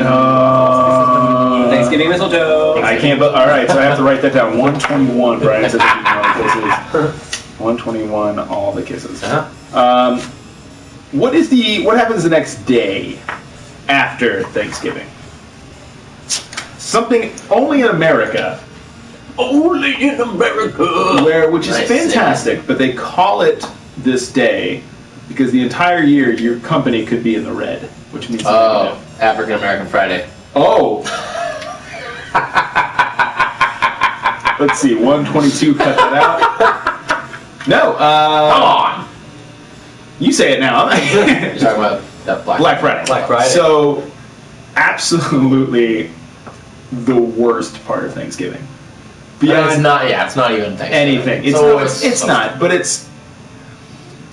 I think somebody the other day like tweeted like where it's like the greatest part of Thanksgiving that people think of is the day after when you fight each other and sometimes kill each other over stuff that you want. Yeah, like the day before you're thankful for everything you have. The next day you want what you kill for what you don't. Yeah.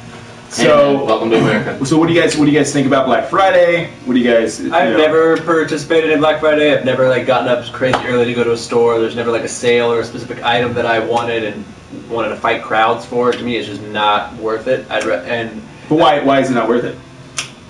Just because that whole scenes is the opposite of what I enjoy. I don't like going to a busy store when it's super crowded. I don't like waiting in lines. I don't like. Sounds like a nightmare. All the yelling and anger and all that kind of stuff. I hate that. I like going. The fact that people purposely do that blows my mind. I like going to a store in the middle of the day when it's the most dead. Yeah. And that way I can just go. I can browse as much as I want, grab what I want. I don't have to wait in line, and I'm done. Although I hardly ever go to stores anymore. I buy everything online now. Yeah. So the only thing I kind of participated in, I did a little bit last year, just kind of check it out, was more like Cyber Monday, which is the online deals. You still have to get up super early sometimes. I just I slept in and I woke up and saw what was coming up the rest of the day. Yeah, what are you, Leo? Hey! Choose your adventure. But yeah, even that, I'm just unless there's something I know that I really want, and it's some crazy deal, okay, I gotta wake up at 7 a.m. and buy this video game for 40% off or something. Other than that, I don't know. I just don't care about stuff as much that it's not worth all of that hassle to me. I mean, that's cool and everything, but I'm going to leave Aaron Todd's party early Thursday night. Oh, yeah? Get in line at Best Buy. With a chair. And a tent. What you came in for? And some beef jerky. And I'm going to be the first dude in there. And I'm going to buy so many TVs. Because if I know that life's about anything, it's about having TVs. You gotta have TVs, bro. And I'm bringing a knife. So if anybody tries to fuck with me, I'll cut their throat. Nice. That TV's mine. But they have TVs for everybody. No, but they don't got all TVs for everybody, and I want all the TVs. Oh my goodness. Yeah, my stepdad used to go all the time to those, early... How many people did he stab?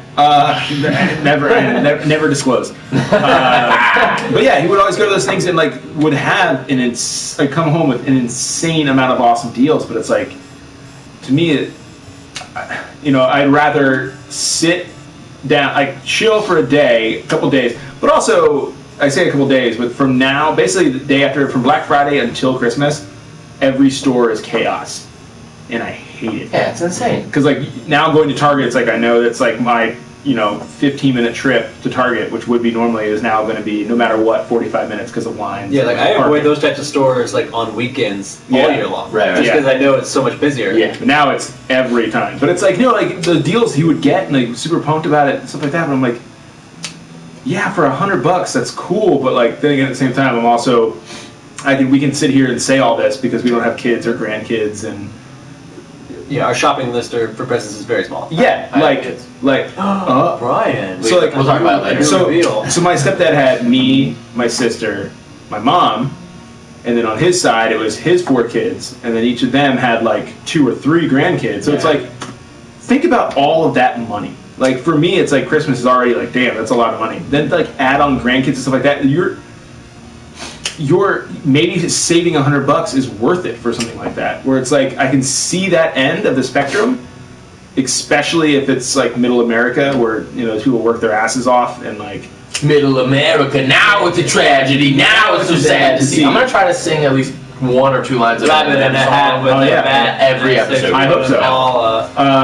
But yeah, so to me, it's I can kind of see it, but it's never people's. Well-being is never worth it to get trampled and things like that. You saying that makes me want to go okay. How about the fact of the whole idea of Christmas and what it is now is so stupid. Buying presents for everybody, it's just sort of silly. So I agree. We had a very, in a way, especially if people are getting hurt. When the family started to grow kind of exponentially, my step family, it was probably when I was 15. Sounds like a lot of sex was being had. Right? Oh my god, gross. We all would start. We just basically made one whole Christmas when I was 15. Everyone's all right, we're gonna pick one person that you're gonna buy for, because it did get so ridiculous. Where it's okay. We're going to pick one person that you're going to buy for, because this right here cannot keep happening. Right. And it was... We should do a white elephant thing for Christmas. Yeah. For a round. That's fun. Yeah. Yeah, sorry, for sure. Caucasian elephant. My apologies. Yeah, if you could. Thank you so much. But yeah, so it kind of worked out that well. So if people are having trouble buying gifts for a ton of people, maybe just have the discussion. Hey, let's just do one awesome gift for one person. Yeah. And then you can be who had me this year? Trying to guess by what the gift is. So that's super fun too, because also you're gonna get your gifts from your parents, maybe if you're lucky, and if not, I'm sorry I said that, but it's I was lucky enough to get gifts from my parents, and it's and then I saw them and how hard they worked on Christmas. I'm man, if I'm ever that guy, parent, I'm gonna do the same thing to my kid, but man, it's gonna be expensive as hell. Yeah. So I don't know, man. Thanksgiving is both super sad to me, but also super happy, because I'll call my family back home, and I'll talk to my mom, I'll talk to my sister, I'll talk to my brother-in-law, I'll talk to everybody and be are you guys having a good time? Because I know they're all there doing the same thing, eating the same thing. It's just that the only part of the equation is I'm out of it. Yeah. So. Well, Teresa's got the kid now, so that's oh my! Are you going home for Christmas, maybe? I'm gonna try. That's my goal. What about you, Joshy? I have no idea. It's cool. So, yeah. The one thing about going for Christmas is flying all the way across the country to Virginia's tickets are astronomical. Crazy town. Astronomical. You guys want to go back next year? I bought some tickets to Chicago in March. They were cheap. So March what? 9th. 17th. No, I'll be back for your birthday, Debbie. Oh, man. The birthday present is not really. Chris's birthday is the 16th, so I'm going to be there for that. Nice. And then I'm going to be The back. 16th? Yeah. Chris's birthday is through 16th. You should just chill there. And I should go to Chicago for my birthday. Oh, I mean, let me know. Oh. Oh, I mean, maybe. No, I just figured I'd be back here for your birthday. Oh, you just want to Chicago and chill? I didn't want to miss it. Yeah, I was going to Chicago chill. That was Leo picking the bag that I wanted to reuse.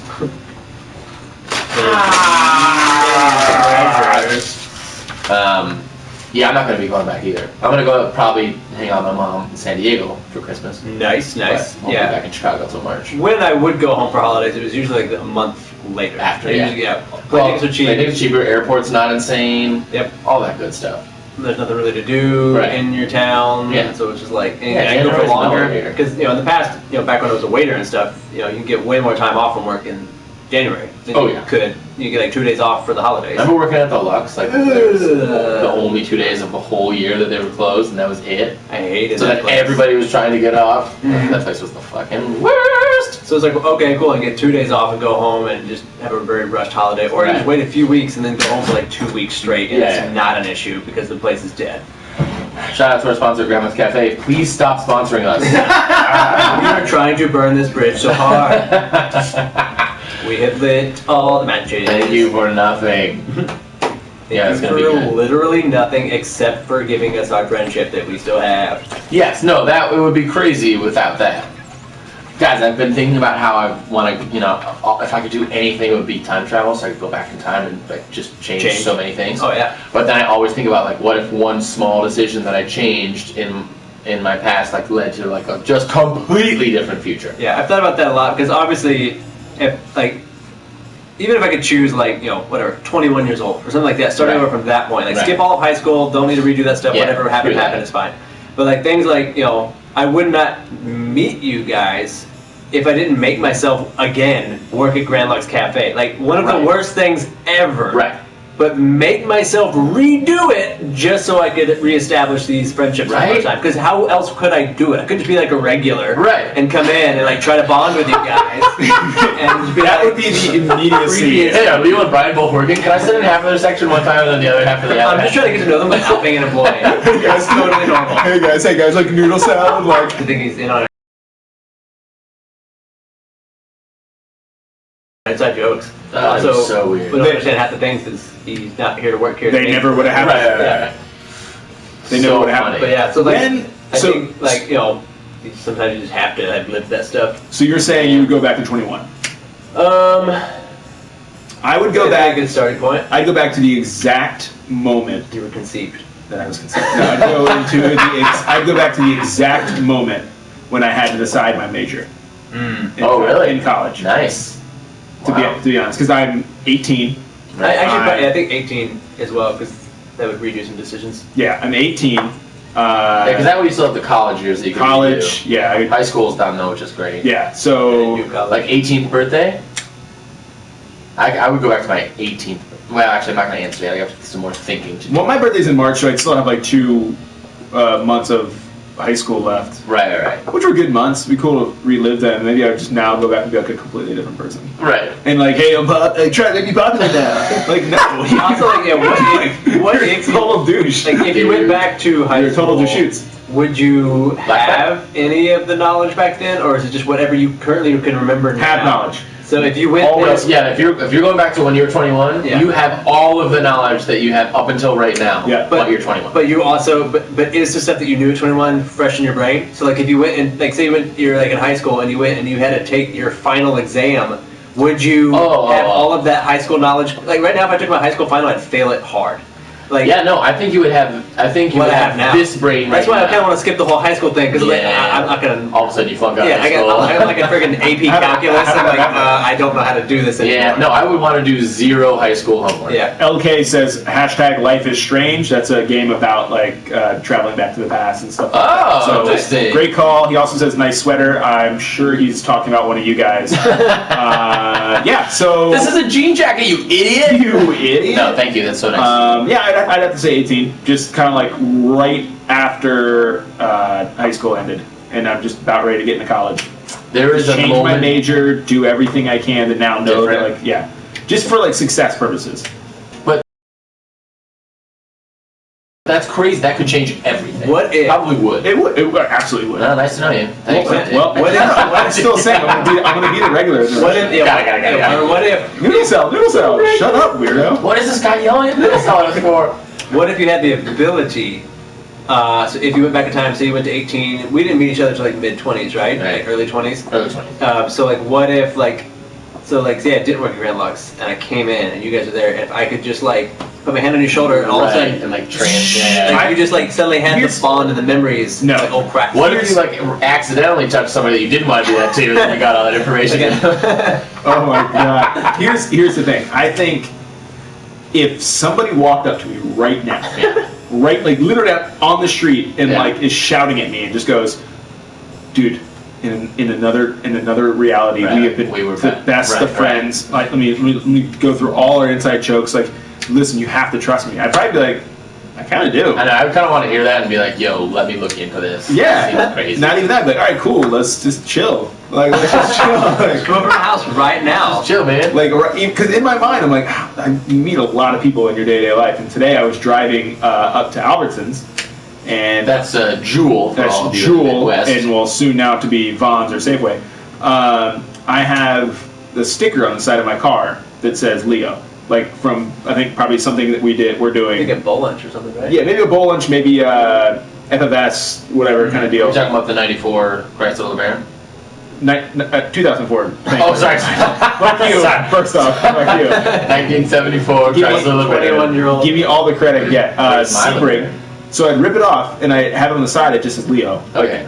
Basically, if you see me driving, it says Leo directly underneath where my head is. And I had this group of 4 dudes shouting, and they're like, Leo. And I was just like, it sounds like they're saying my name. And I looked because I was parked. I was at Franklin and Vermont, stopped in my car. Nice. And I just finally I look over and they're like, Leo. So I rolled out my window. I'm like, how in the fuck? And I was like, how in the fuck do you know my name?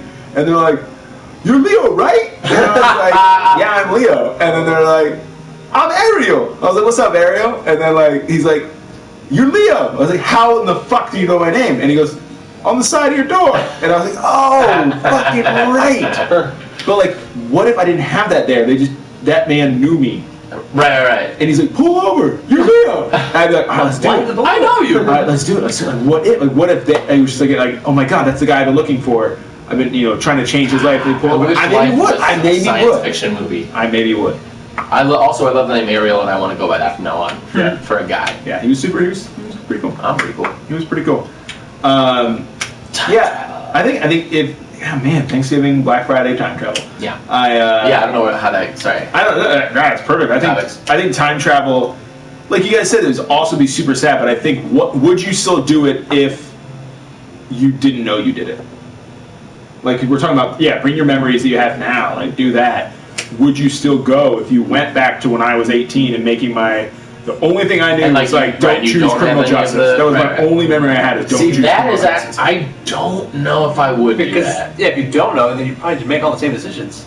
Probably. And then you would just be like reliving your life and not even realizing it. Yeah. And it would be, I don't know what if we've been doing that hundreds of times and had no idea. Oh my god.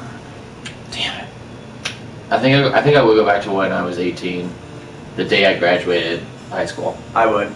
I remember there was like this moment that I have on tape of when we all like did the like thing where we take our hats off, our caps off and throw them in the air. I think that would be a good way to just go back to right then. You're done with school, and then you could then I would make some different decisions in my life probably. I would. But try to gear them towards like some stuff being the same, like knowing my friends and stuff like that. Well, if that's the case, if you could do that, if I was allowed 3 time travel positions. Sexual positions? No. I would time travel. I would travel back to maybe when I was 18. Okay. And then I would travel to when you were first born in the hospital. And when you were first born in the hospital. So those are going to have 3 different points. Yeah. And I would steal you guys. And you would be 1. Oh my god, our lives would be so different. You would be 1. I'd be a day old. You'd be a day old at that point. Yeah. And I'd then be 19. So I would be the 19-year-old single father of 2 kids. Josh and Dave. Raising you two. And then when you grow older, I have to tell you that story. Oh, it's so fucked up. I have to tell you that story that I discovered time travel, and my 3 decisions were to go back when I was 18, steal you. Right. I gotta say, I'm not against a life where I was raised solely by Leo Cobley. Yep. That's it. And Josh was my brother. That's a bad move. That's a bad move, brother. Ooh, that's good. So let's jump into. I think Josh, we're gonna have to start it off since he's the one that thought of it. I am not reviewing the pumpkin pie, but I will review something I've watched. If you could, yeah. But I'm very excited for Josh's review of the pumpkin pie. Excuse me, Joshua David Patton. Are you here? Yes, I'm here. Oh, there he is. Could you do me a solid? You got it. You name it, it's yours. And then can you do me a gas? What? Could you give me a 3-word review followed by a sexy cat meow of the Bloodso's pumpkin pie you've been enjoying? Good. Wow. Great vocab. Smooth. Ooh. Sweet. I wish we could say redo. I wish I could go back in time to 10 seconds ago. Meow. Wow. Everything, I hate everything All about more that. bad. What a waste of time. Yeah. But I can't think of 3 things that like make this pie stand out from other pumpkin pie. Alright. It does have pecans on it, which I think this pecan pie that normally has that. So I liked that it was smooth. I think like the texture was different. Nuts on pies. Almost mushy. Almost mushy. Hashtag nuts on pies, you guys. This is 2-day-old pie, just so you guys know. Oh, good. No, that's I prefer that. I still think it's fucking bomb. Yeah, it's fantastic. I think the texture's great. Good, sweet, great. Good, sweet, great now. Wow. Let's see, what else? What else is Josh? Josh has played the same games from last week. Josh, have you seen any movies since Spectra? No, I've just been watching Jessica Jones. Oh right. How about can I get a 3-word and sexy cat review of Jessica Jones? Unless Leo wants to do it because we've been watching it together. You have? Yeah. Leo. Also, I would love to hear the review of Spectra because I don't know what that is. Oh, Spectra? Yeah. Spectra. If anyone gave me a review It of stars Jamis Bond. Oh my god. The name's Bond. Jamis Bond. Leo, shut up. Okay. Can you please give me and Josh and all the listeners Okay. a 3-word review followed by a sexy cat meow Perfect. of whatever you've watched so far of Jessica Jones on Netflix. Okay, I forgot. Is it Netflix? Just now realizing I forgot to change the name of our broadcast. Cerebral. Ooh. So far, better than the word good. Getting great. Cerebral. Okay. Colorful. Ooh. I hope this ends in "ul." Sexual. Yeah. Oh no! Wow. Very sexy. Incest meow. I hope that was sexy. Oh, the I hope sexiest. that was sexy. That's what sexy is in the woods of Virginia. Looks like a touch of a man. Wow. I gotta watch Jessica Jones. Yes, you do. It's the closest thing to like an R-rated Marvel property. I mean, seen. for Okay. sure. I mean, it's Well, besides the R-rated Punisher movies. it's it's cerebral in the sense that it's just the main bad guy is set up so well, and you don't even need to see him to know how absolutely terrifying he is and how terrible of a human being he is. And when you finally do see some of that stuff, it's like, yep, that's fucking awesome. Damn. Colorful, color plays a huge part of it. Also, focusing in and out plays a huge part of it, which Josh made a good point. The hamburger restaurant, In and Out. In and out, yeah, in and out. I love the double with cheese. And those Neapolitan shakes. And then so it's so far we're about. The last one was sexual. 5, 6. Oh, sexual. Josh said that. But it's like the most R-rated.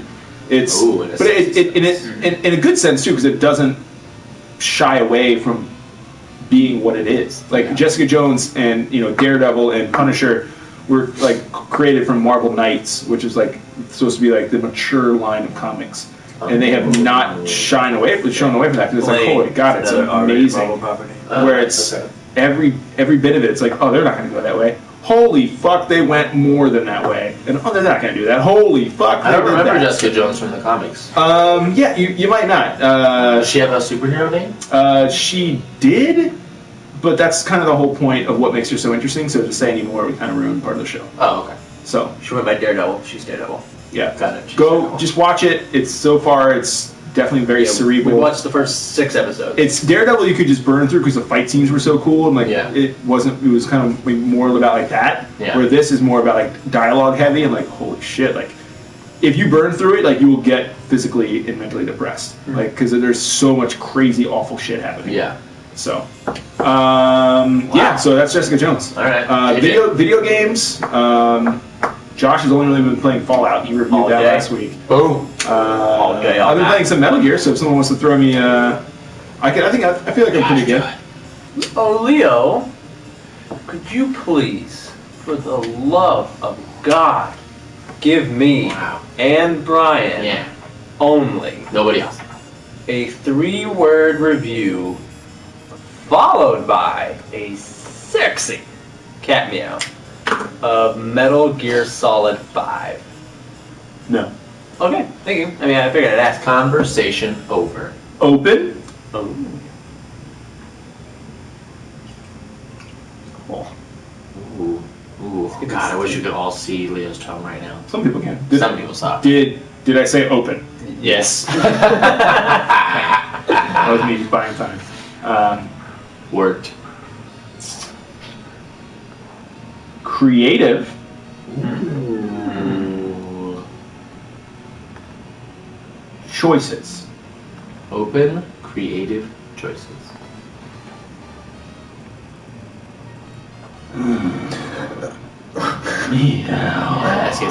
Yes. Very good. Like a samurai studying his prey. I was also getting in the mode of like trying to talk like David Hayter does Snake. Got it. Who is that? David Hayter is the voice. Was the voice of Solid Snake. David Hayter? David Hayter. David Hayter. The David Hayter. David Hayter. He wrote the X-Men movies. Hey, what happened to Sally? David Hayter. David Hayter. But now Snake is Kiefer Sutherland in this one. Whoa. Yeah. Keeper's got a sexy voice on him. Yeah, but if you heard Snake, his is just. I mean, Snake's name is Snake, so. Yeah. So shut up. That's awesome. Yeah, it's open. It's the most open Metal Gear that I've ever played. It's when I say choices, it's absolutely true. Like you have your choices of how to run through this and how to run. So sort of like Josh's game today. Yeah, absolutely. Yeah, choose your own adventure. Like, you could like wait till their sandstorm hits, wait till the clouds get cloudy to cover up some of their communications. You could attack from the left. You could, take your horse around and go all the way from the back. You could go on a job interview, be a bartender. You can hit the snooze button. There it is. Yeah. So I like this game. I'm having a really good time. I would like to make a video game where the main characters are the three of us. Got it. And it's just an open game where you. Okay. And you just go through, whatever the year playing one of us in our real lives. And hopefully do better than us. Yeah. Oh, 100%. Yeah. Please live our lives better than us for us. That's the name of the game. Live our lives better. Live our lives better. I'm in. Let's make this game. Or live our lives. And live our lives. Yeah. Or just LOL. LOL. Yeah. Colon. Well, yeah. There's another very popular game that has that.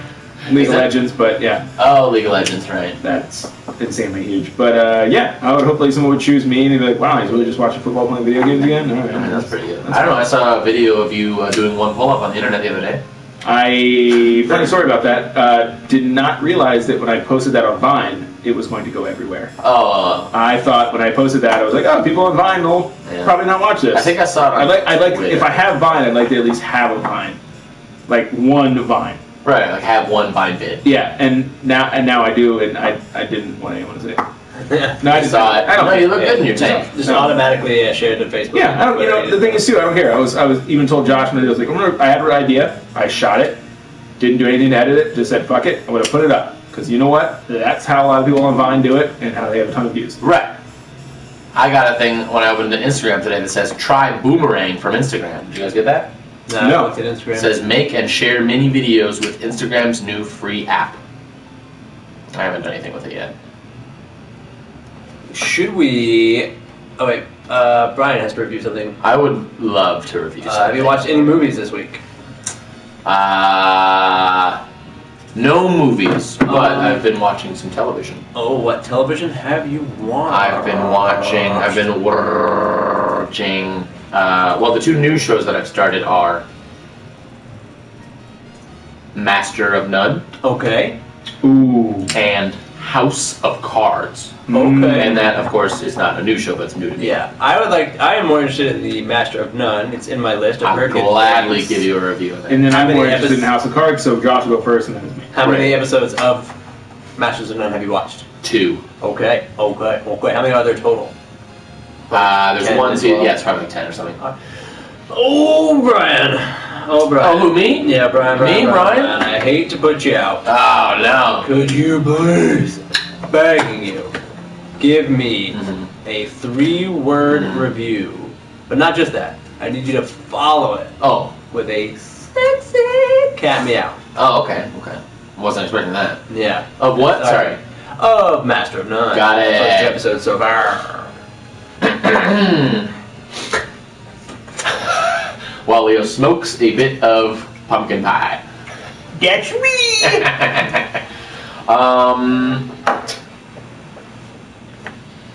Boring. Oh no. Good start.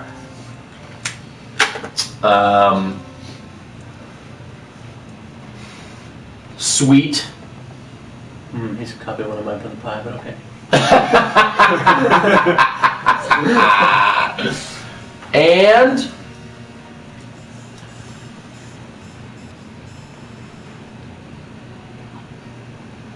pacing. Okay. Meow. Oh, that cat was over it. oh no. Yeah, the reason I've only watched 2 is because literally it was hard to even watch the second one after watching the first one. Oh. And after the second one, there was no way I was wasting any more time watching it. Oh wow. I can't believe that it's as bad as it is. Especially because I was hearing a lot of good things about it. Yeah, I've heard that it is good, it is funny, and I've heard that it gets more towards like the sweet kind of stuff towards the end of it. Right. But it starts off funny. I guess I will, because I do like Aziz, I will probably end up watching another episode and see if I can get into it. But honestly, like, the pacing of the show is so weird. Like, the editing is not good. I bet it could be so much better if the editing was better. And the acting really sucks. Like, he's got his parents that do this in the third and second episode. Yeah. And it's really, I mean, how awesome is it that you guys' real parents to be in a show? That's fucking amazing. But when you're an audience member watching a show and there's just a bunch of people who aren't actors on the show, it sucks. Because they're just not good. Can I make a recommendation? Sure. Don't give it another shot and watch Jessica Jones. I might. I think I would rather. And like, Aziz is funny because he's a funny person, and like, you know, his little weird quirkiness and shit. I like, you know, there is a couple times I laughed out loud, but the acting is weird. His best friend in the show is either Tim or Eric. I can't remember which one. Oh, okay. And he's also, I mean, Tim and Eric, they're funny, and their show is so weird. I love it, but not. It was like hard for me to believe him just in a regular acting role. It's a real role. And the sweet thing came from like, yeah, like I do like the sort of like the themes of the episodes and stuff. They're, you know, it's not like it's a terrible show. It's just like done so weirdly. Interesting. Yeah, I don't know. I guess I'll try it again, but I'd honestly rather check out Jessica Jones first. You should. Yeah. I think that first episode will either hook you or push you away. Yeah. Pretty solid. Yeah, the first episode is a slow burn. Right. And then the last 5 minutes are like, here's what the show's about. And all right. This first one was I'm enjoying it. Like the whole time, I'm enjoying the theme or like the atmosphere of this. Yeah, yeah. It's kind of just like, it's very more like noir kind of feel to it. Like, alright, this is cool. And then the last, like maybe the last 2 minutes, I'm just like, okay, all right. I now don't want to stop watching the show. Right. How long is Masters of None? Half hour. That's the difference. It's like Jessica Jones is like 47 minutes each episode, so it's like it's a little bit more of like a commitment.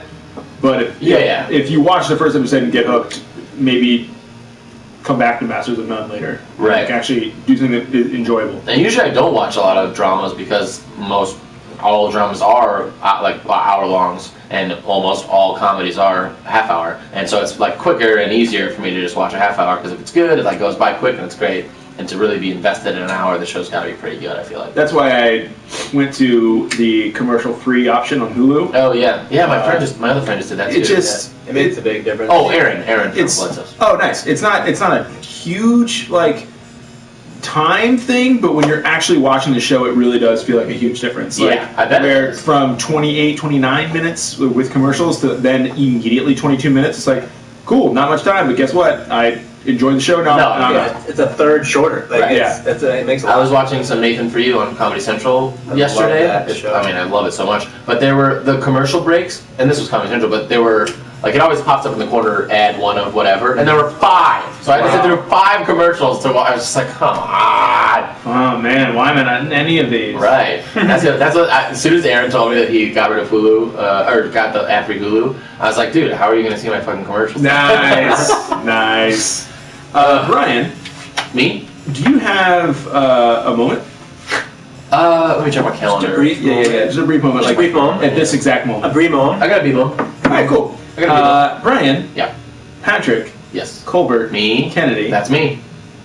Can you please give me a 3-word review followed by a mutated cat meow Oh no. Sure. Wow, mutated, okay. of the Netflix series House of Cards? Sexy. Scandalous.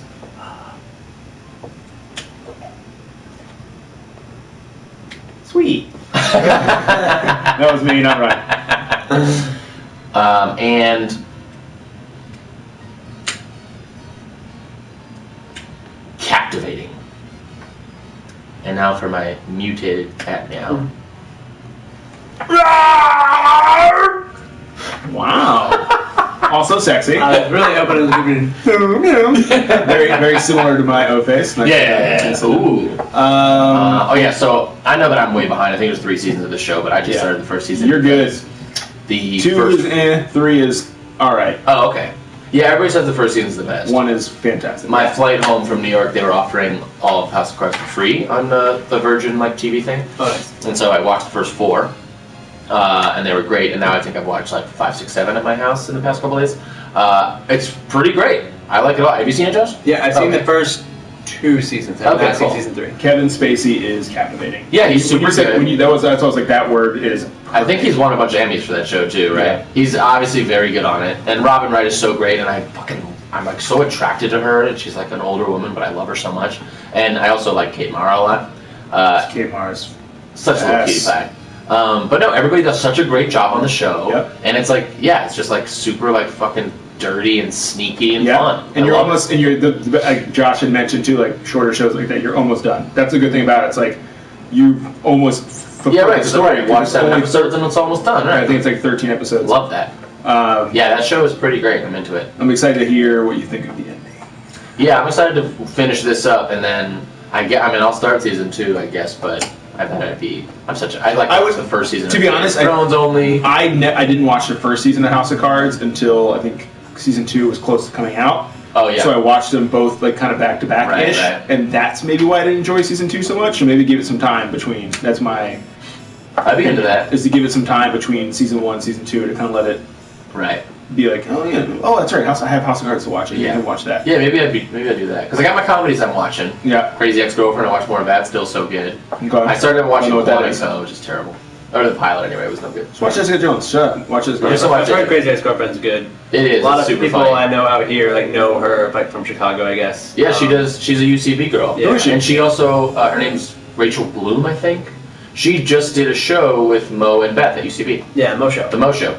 Oh. And Rachel Bloom was one of her guests, and so was Beth Stelling. Mm-hmm. Yeah, last night. Yeah, last night I wanted to go, but I was fucking not.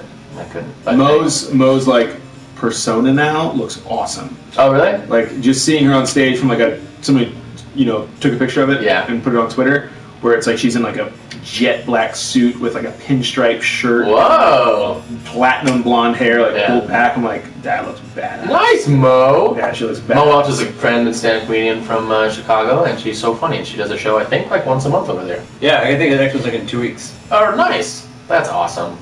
Yeah, pretty great. But anyway, it's hard though, because like when we first moved here, we didn't have that many people we knew out here. But now, like I know more and more people. Like everybody's coming here, and everybody has shows all the time. Yeah. It gets really. I used to go to all my friends' shows like pretty consistently. I was pretty good about it. Like Mo's shows, I would go see all the time. And now it's like every night there's another show for like some other friends. Like my God, which is awesome. It's great that there's so many people constantly doing things, but it makes it really hard to go to. It makes me feel really lazy. Like I haven't done it nearly as much as I should because people have gotten here after us and are doing a lot more than. They're doing a lot. It's great. It actually is great. I want to turn it into like motivation. Motivation. But first, I gotta give up drinking. Ah, you live your life. I do. You go back and change your life. You could constantly, you could constantly see what other people are doing and feel bad about it, or you could just say, "Fuck, this is life." It's on a fucking rock floating around a goddamn burning hot ember that's then swirling around a fucking black hole. Yeah, shit. What's it all mean? Who the fuck knows? Why am I doing any of this? Or you could do that. I think I'm just gonna stop drinking and start doing sit-ups. Nice. Yeah. Life is good. What the hell? Planks, bro. Planks. Yeah, I like planking. Planking is better than sit-ups. I love planking hard. I think I might try CrossFit again, actually. Why don't we come to Nurture? Why don't we go to Nurture and see how you like that? Okay. I feel like you're just like a jock and not a nerd. You'd make fun of us all. Brian the fucking jock. Everybody knows it. Oh man, you just walk in there with my Letterman's jacket. Hey, nerd. This guy's supposed to be a jock strong. Hey, nerd. All they have is like these super tiny cubbies that you still try to shove people into them. Right. Hey, where the lockers at? Oh man, I thought there'd be lockers here. Get that Give me your lunch money, nerd. Oh, nerd. All right, guys. Well, I wanted to save it to the end, and here we are. So here we are at the end. Email time. It's email time. Yes, I'm so happy. Emails. Ooh, I like it. Thanks. Email. All right. Inside the box. Emails. All right, we got some really good themes. So we got 3 emails this week. I'm going to start with one because I know that he is watching. 3 choices. He or he. So I have not proofread this, so I'm just going to read it as it was sent in. I love that. We don't edit here. This comes from LKRJC. Boom. I had no permission to say their name, their real name, so I'm not going to say it. Sure. But they say, "Hi, Normally Normal." Yeah, what's up? First off, hello. Thank you for sending in an email. Appreciate that. I was wondering if I could get some advice. Fuck yeah, dude. At GamerPrince1999 on Twitter. Okay, gonna reference him as GP since I don't think he wants to use his name publicly. Gamer Prince, okay. So we're gonna talk about Gamer Prince and LK RJC. GP also and RJC. at LK RJC on Twitter. Are making a lot of letters. Are making multiples of games planned. I haven't talked GP in a while. That's again Gamer Prince. Right. In about a week because I've been planning things. I've been having multiple ideas in my head. 2 and 3D RPGs, racing, 2 and 3D platformers, FPS, and many more that I haven't shared yet. So it seems like LK is a possibly future game designer. Okay. Which is awesome. Keep at it. Go to school for it. That's when I said I'd go back and change what my major was. And I'm focused all around. I didn't know where to start. I'm going to see if I can find a person at my school. I'm 13. Holy so they're shit. young. To see if they're willing to help. Also, you're very, very young. It's good to know what you're doing ahead of time, but experience life and see what you want to do. To see if they're willing to help. However, him and I as a team still need help, which is in sound effects, composers, etc. I think I need to stick to one project. Very smart. Yeah. Maybe don't just jump around. Right. Laser focus. Laser focus on one thing. Blah, blah, blah. Okay. Also, the somewhat bad and good part, we, as in Gamer Prince and OK, don't have any money to use to get copyrights, company registration, etc., which is super awesome because this is a 13-year-old thinking about all this. When I was 13, I was playing action figures.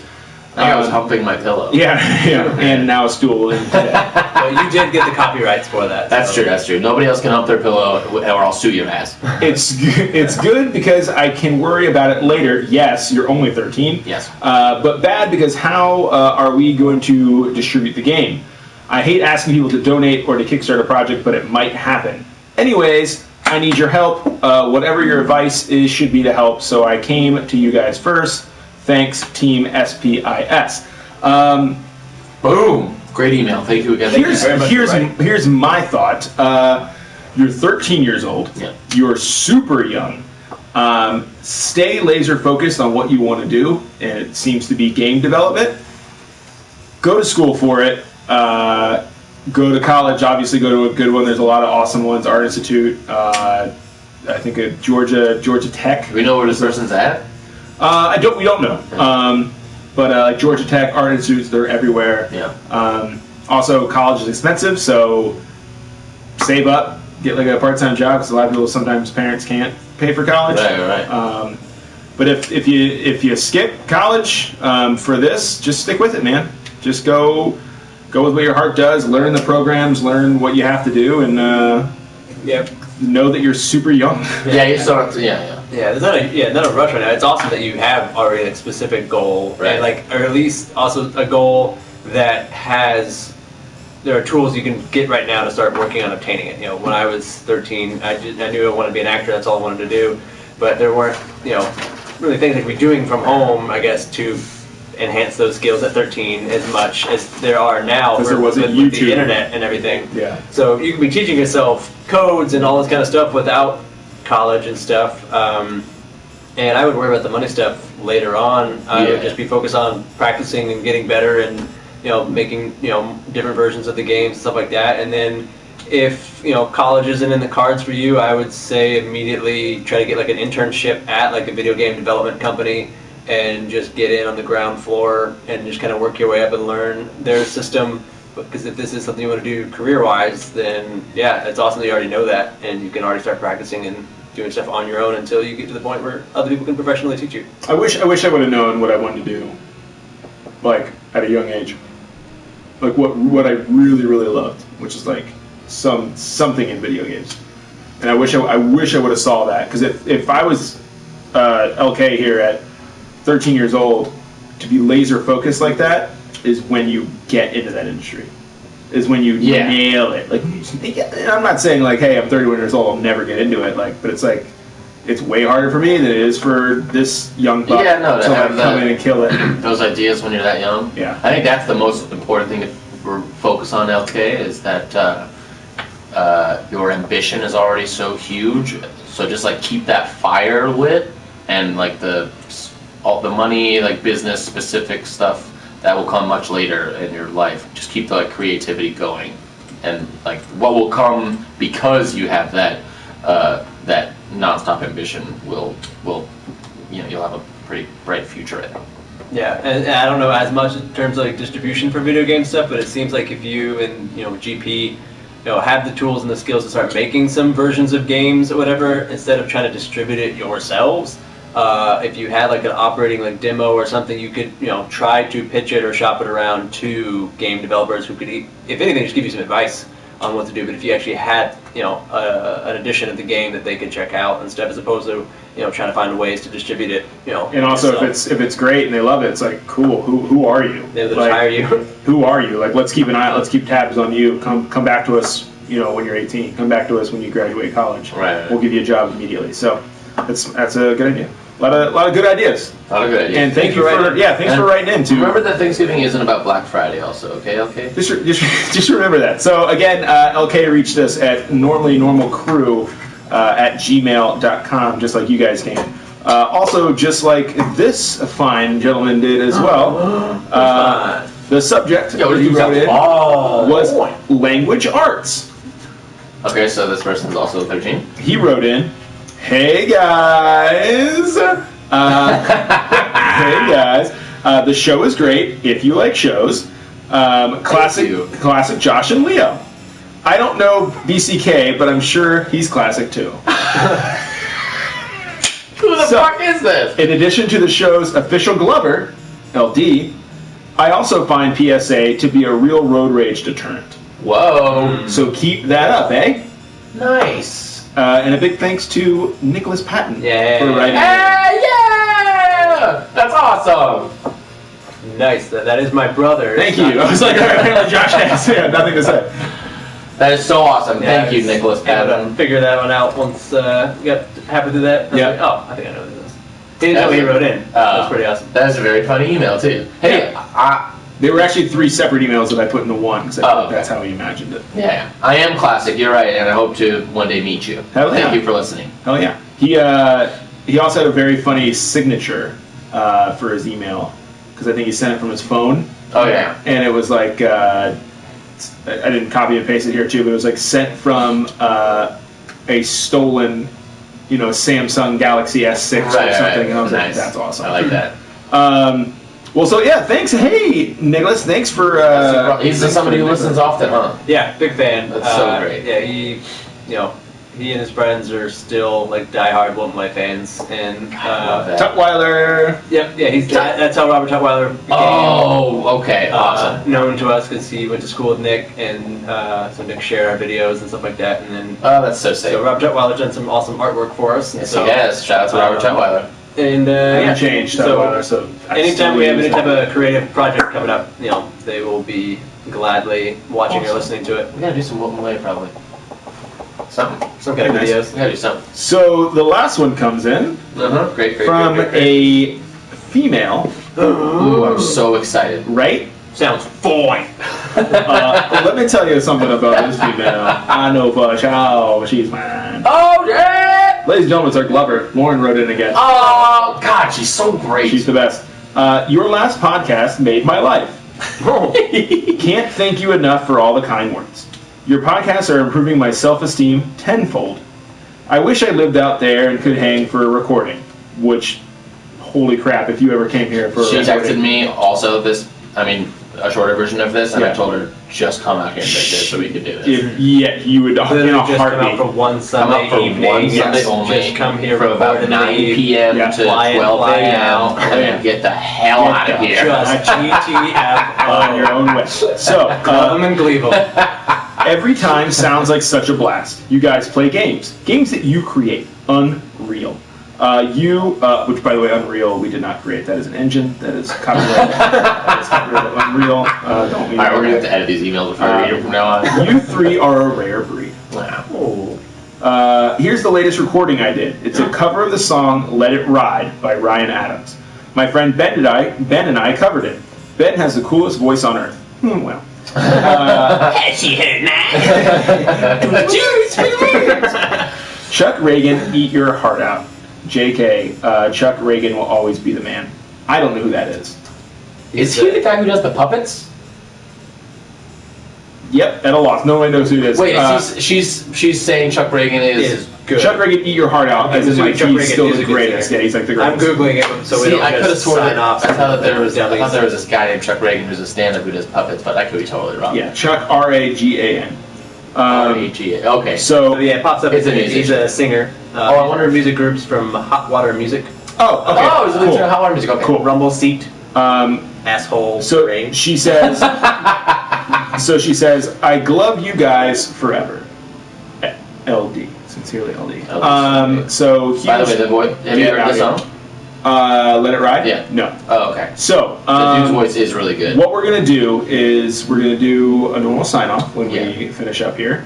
But at the end of this is, on the MP3 version, is going to be Let It Ride by In Current Standing. Sick. So, In Current Standing and that guy. Be sure to stick around for that. Yeah, I didn't have his information, but yeah, she attached Let It Ride. And that will 100% end the episode, Awesome. And I am super, super excited. Awesome. So, rock and roll hoochie coo. Or rock and roll hoochie coo. All right, guys. Emails from LD. 2 She's the best. emails. I told her to come visit. Again, well, she absolutely needs to. So again, you can email in at normallynormalcrew@gmail.com. We would love to hear from you guys. Please post on Ustream as well if you're watching. And also listen to the MP3 every Tuesday, right around 6 p.m. normally. So definitely probably a little bit earlier this week.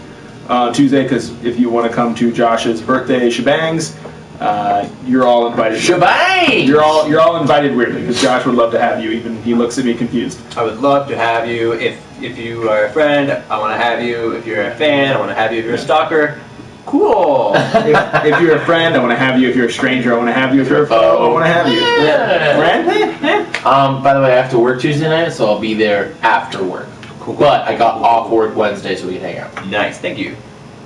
Fuck yeah, bro. Fuck yeah, bro. You know what I love? My bros! You know what I love? What? I love when you go to normallynormal.com Yeah. and hear this podcast. Share it with your friends. Mr. Nicholas Patton, you only. Thank you for writing in, my good man. Again, so I am receiving emails. If I don't respond to you, oh, PSN Radio, hello. Thank you for watching. He says, nice stream. Hey, thank you! So we're going to be finishing up here. Go to normallynormal.com for all your podcast services for right now. Working on website, working on iTunes, working on the whole 9 yards. Look back at the screen, Brian. You look absolutely. Oh, you look like a crazy madman. Me, I am Leo Albert Koblik Jr.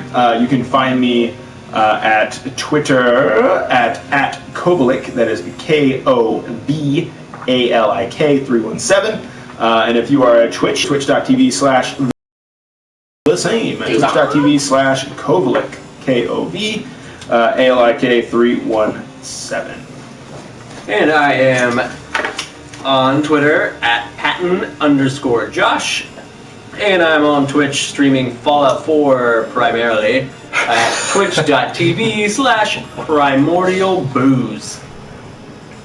Whoa. I am Brian Colbert Kennedy, signing off, saying thank you and good night. You can follow my Twitter tweetings at _BPCK and check out my website at imbck.com.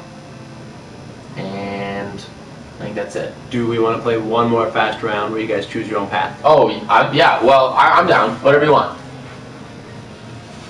I think we might have to save it for after air. Alright. Ooh, you guys don't get to hear it. Haha. Sorry, losers. Sorry, Those losers. things are just for us.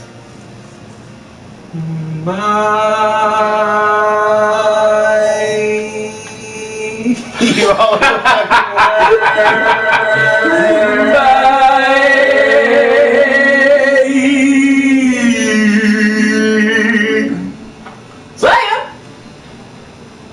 That is fantastic. I fucking hate you. I was about to jump in. I was like, So the reason I said that we should probably not do it is I realized that for some reason we have one more podcast to do. Oh, yeah, there are 5 weeks in November. 5 weeks in November, so we're going to run out of space again. oh, okay, And good. we're already at 2 hours and 15 minutes. Oh, damn. So we will wait on that. Shit. So we need 2 more podcasts. So the next podcast might just be, hey guys, all right, bye. All right, see you later. Wait, how do we just have to pay extra money to get more space? Yeah, but this is just a special week because there's 5 days. Oh, right. 5 weeks this month, yeah. So, Got it. We're still live on here. yeah, hey, everybody. Fuck yeah, we are. PSN Radio says nice stream. Thank you, BSN Radio. Yeah, that's pretty It's great. the live stream. I don't know if they're still watching. Hell yeah. That's awesome. Yeah, let's do that. We'll do that. Let's play a game for the live stream. Yeah, we'll do one more round of I'll take these out because now I can actually hear you guys Yeah. normally. Boom. one more round of what should they do? What should they do? So this is only for the stream crowd. Damn, you guys are getting Only some you will be special able to hear shit. us. The camera's not muted, is it? Nope. Okay, good. I would have unmuted a long time ago. Like now, a little too late. Alright, so this time you guys can pick your own decisions, whatever you think. Well, then I better fucking end up with money and success and alive. I will say those are some possible endings. Those are some possible endings. Alright, so Brian, I'll start with you. Okay. And we'll go back and forth. Yeah, start with that. Brian has an audition today, but also a hot lunch date. Should he go to the audition or go on the date? I'm gonna go on the hot lunch date this time. I feel like I wanted to do that both times. Well, you should do that.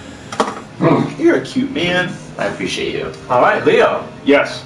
Leo has a job interview for a bartender position today. His alarm goes off. Should he wake up or hit snooze? Snooze. To be realistic as possible, bro. Okay, Brian. Brian goes to the fancy lunch restaurant to meet his hot date. She is not there yet, so he waits at the bar. After an hour, he finally gets a text from her. She apologizes for her tardiness. She had an audition. She would still like to come dine with him if that's possible. She could be there in 30 minutes. Should he continue to wait for her and see how it goes? Or text her a bunch of poop emojis and leave? I'm gonna text her a bunch of poop emojis and get the fuck out of there. Nice. GTFO, bro. GTFO. Leo hits snooze. At least he thinks he does. But he actually turns off his alarm. He sleeps for 4 more hours. Normally. He wakes up and realizes he missed his interview. Should he show up late or call and give an excuse? Show up late. Okay, this is going down a path so far for sure.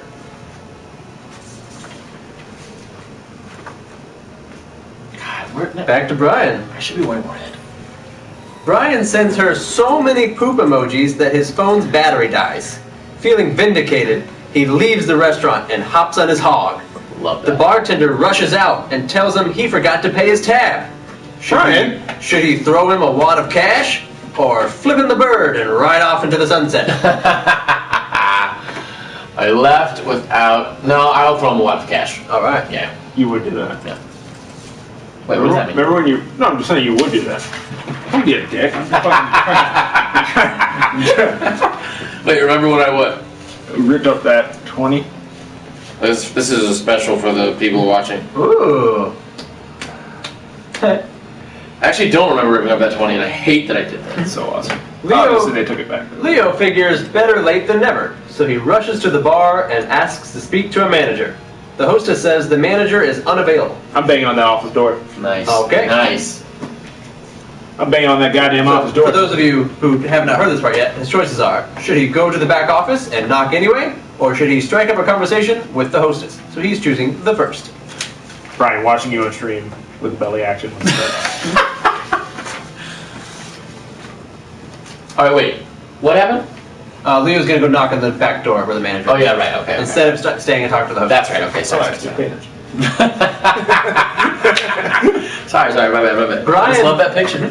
Brian makes it rain all over the sidewalk. The bartender is annoyed until he realizes Brian just paid 3 times the amount of his actual bill. Brian gets halfway home and runs out of gas. He has no more money to get some more.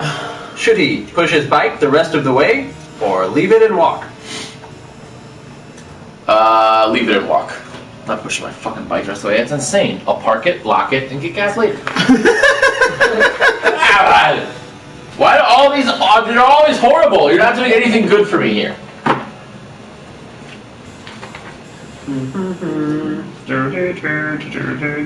Josh. Okay. What? Leo knows it's now or never, so he marches back to the manager's office and knocks on the door.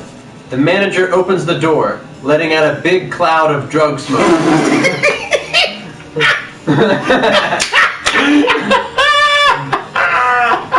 It's me, Mr. Dog. Wait, letting out a big what? Leo knows it's now or never, so he marches back to the manager's office and knocks on the door. The manager opens the door, letting out a big cloud of drug smoke. He asks Leo if he's his new dealer. Should Leo still try to have his interview, or pretend to be an undercover cop? Ooh. Still try that interview. I want this fucking job, bro. Alright, you're definitely taking like the good route. Somehow I'll be dead. God. Leo, listen to Pandora. Leo's dead. All right. Put it in the face. Here's Brian's result. Oh, it is, okay. Brian says goodbye to his beautiful bike and heads out on foot. As he walks home, he is relentlessly catcalled by literally every single person he passes. He has no idea what is going on until he gets home and sees that Leo had put a "Catcall Me" sign on his back. Brian laughs, then vows vengeance on Leo. Oh. It's the end of your day. Oh my god. Brian. Okay, no problem. All right, and here's the result of Leo's. Leo explains that he's there for a job interview. The manager takes a very long pause. He doesn't remember. But he figures Leo's probably right, so he tells him to take a seat. Leo does so and pulls out his resume. The manager offers him some drugs. Leo politely declines. The manager shrugs and shoots up a big bump of junk and blows a smoke ring. Then ODs. At first, Leo was worried. Then he eats a Mentos and gets a fresh idea. Oh. He weekends at Bernie's, the dead manager, and hires himself. No one ever notices. Especially all the dead customers, who Leo also weekends at Bernie's. Oh my god. Yours always end up better than mine. That's right. I mean, there are some where Leo doesn't make it. There are some where Brian has success. Bullshit. I gotta pee. Wow, bro. It's not me. Oh.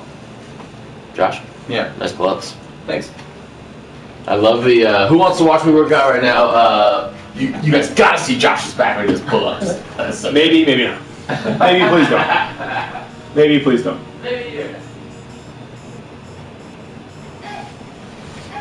Wrong one. Every single time. What did he do?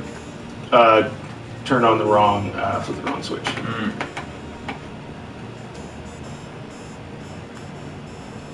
What?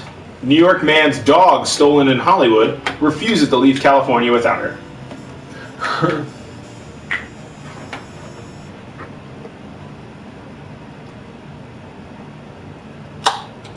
I didn't just say thank you. That's so weird. Oh, because it automatically tweets when... No, we're not off air yet. I'm just confused. What? Normally keeps auto-tweeting the Ustream link, and I have not done it yet. I mean, you do it when it broadcasts. Like when we broadcast on the PlayStation, you had it checked Facebook and Twitter. No, I'm saying, like, now. It's still tweeting it? So...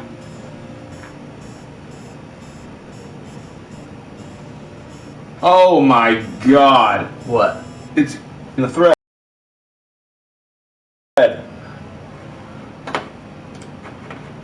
What? Every time you comment on Ustream, it tweets it? Yes. That's insane. So if you look at Normally Nor's Twitter, it's all what I've said. Thank you. We all live there. Now in LA. What? Hello. Thanks for watching. That would be cool. Also hard to do. Yeah, it's all of that. That's ridiculous. Maybe that's what it means by the social stream. Oh my god, that's annoying. Oh yeah, what? Yeah, it's all your comments. That's crazy. What? Question mark? TWW? Oh my god, I was commenting. Just because I didn't want to interrupt the flow of the conversation. You know what I mean? Mm-hmm. That's weird. Interesting. Okay. Okay. Alright. That's crazy. Alright, you guys. Bye! Bye, thanks for watching. Thanks for watching!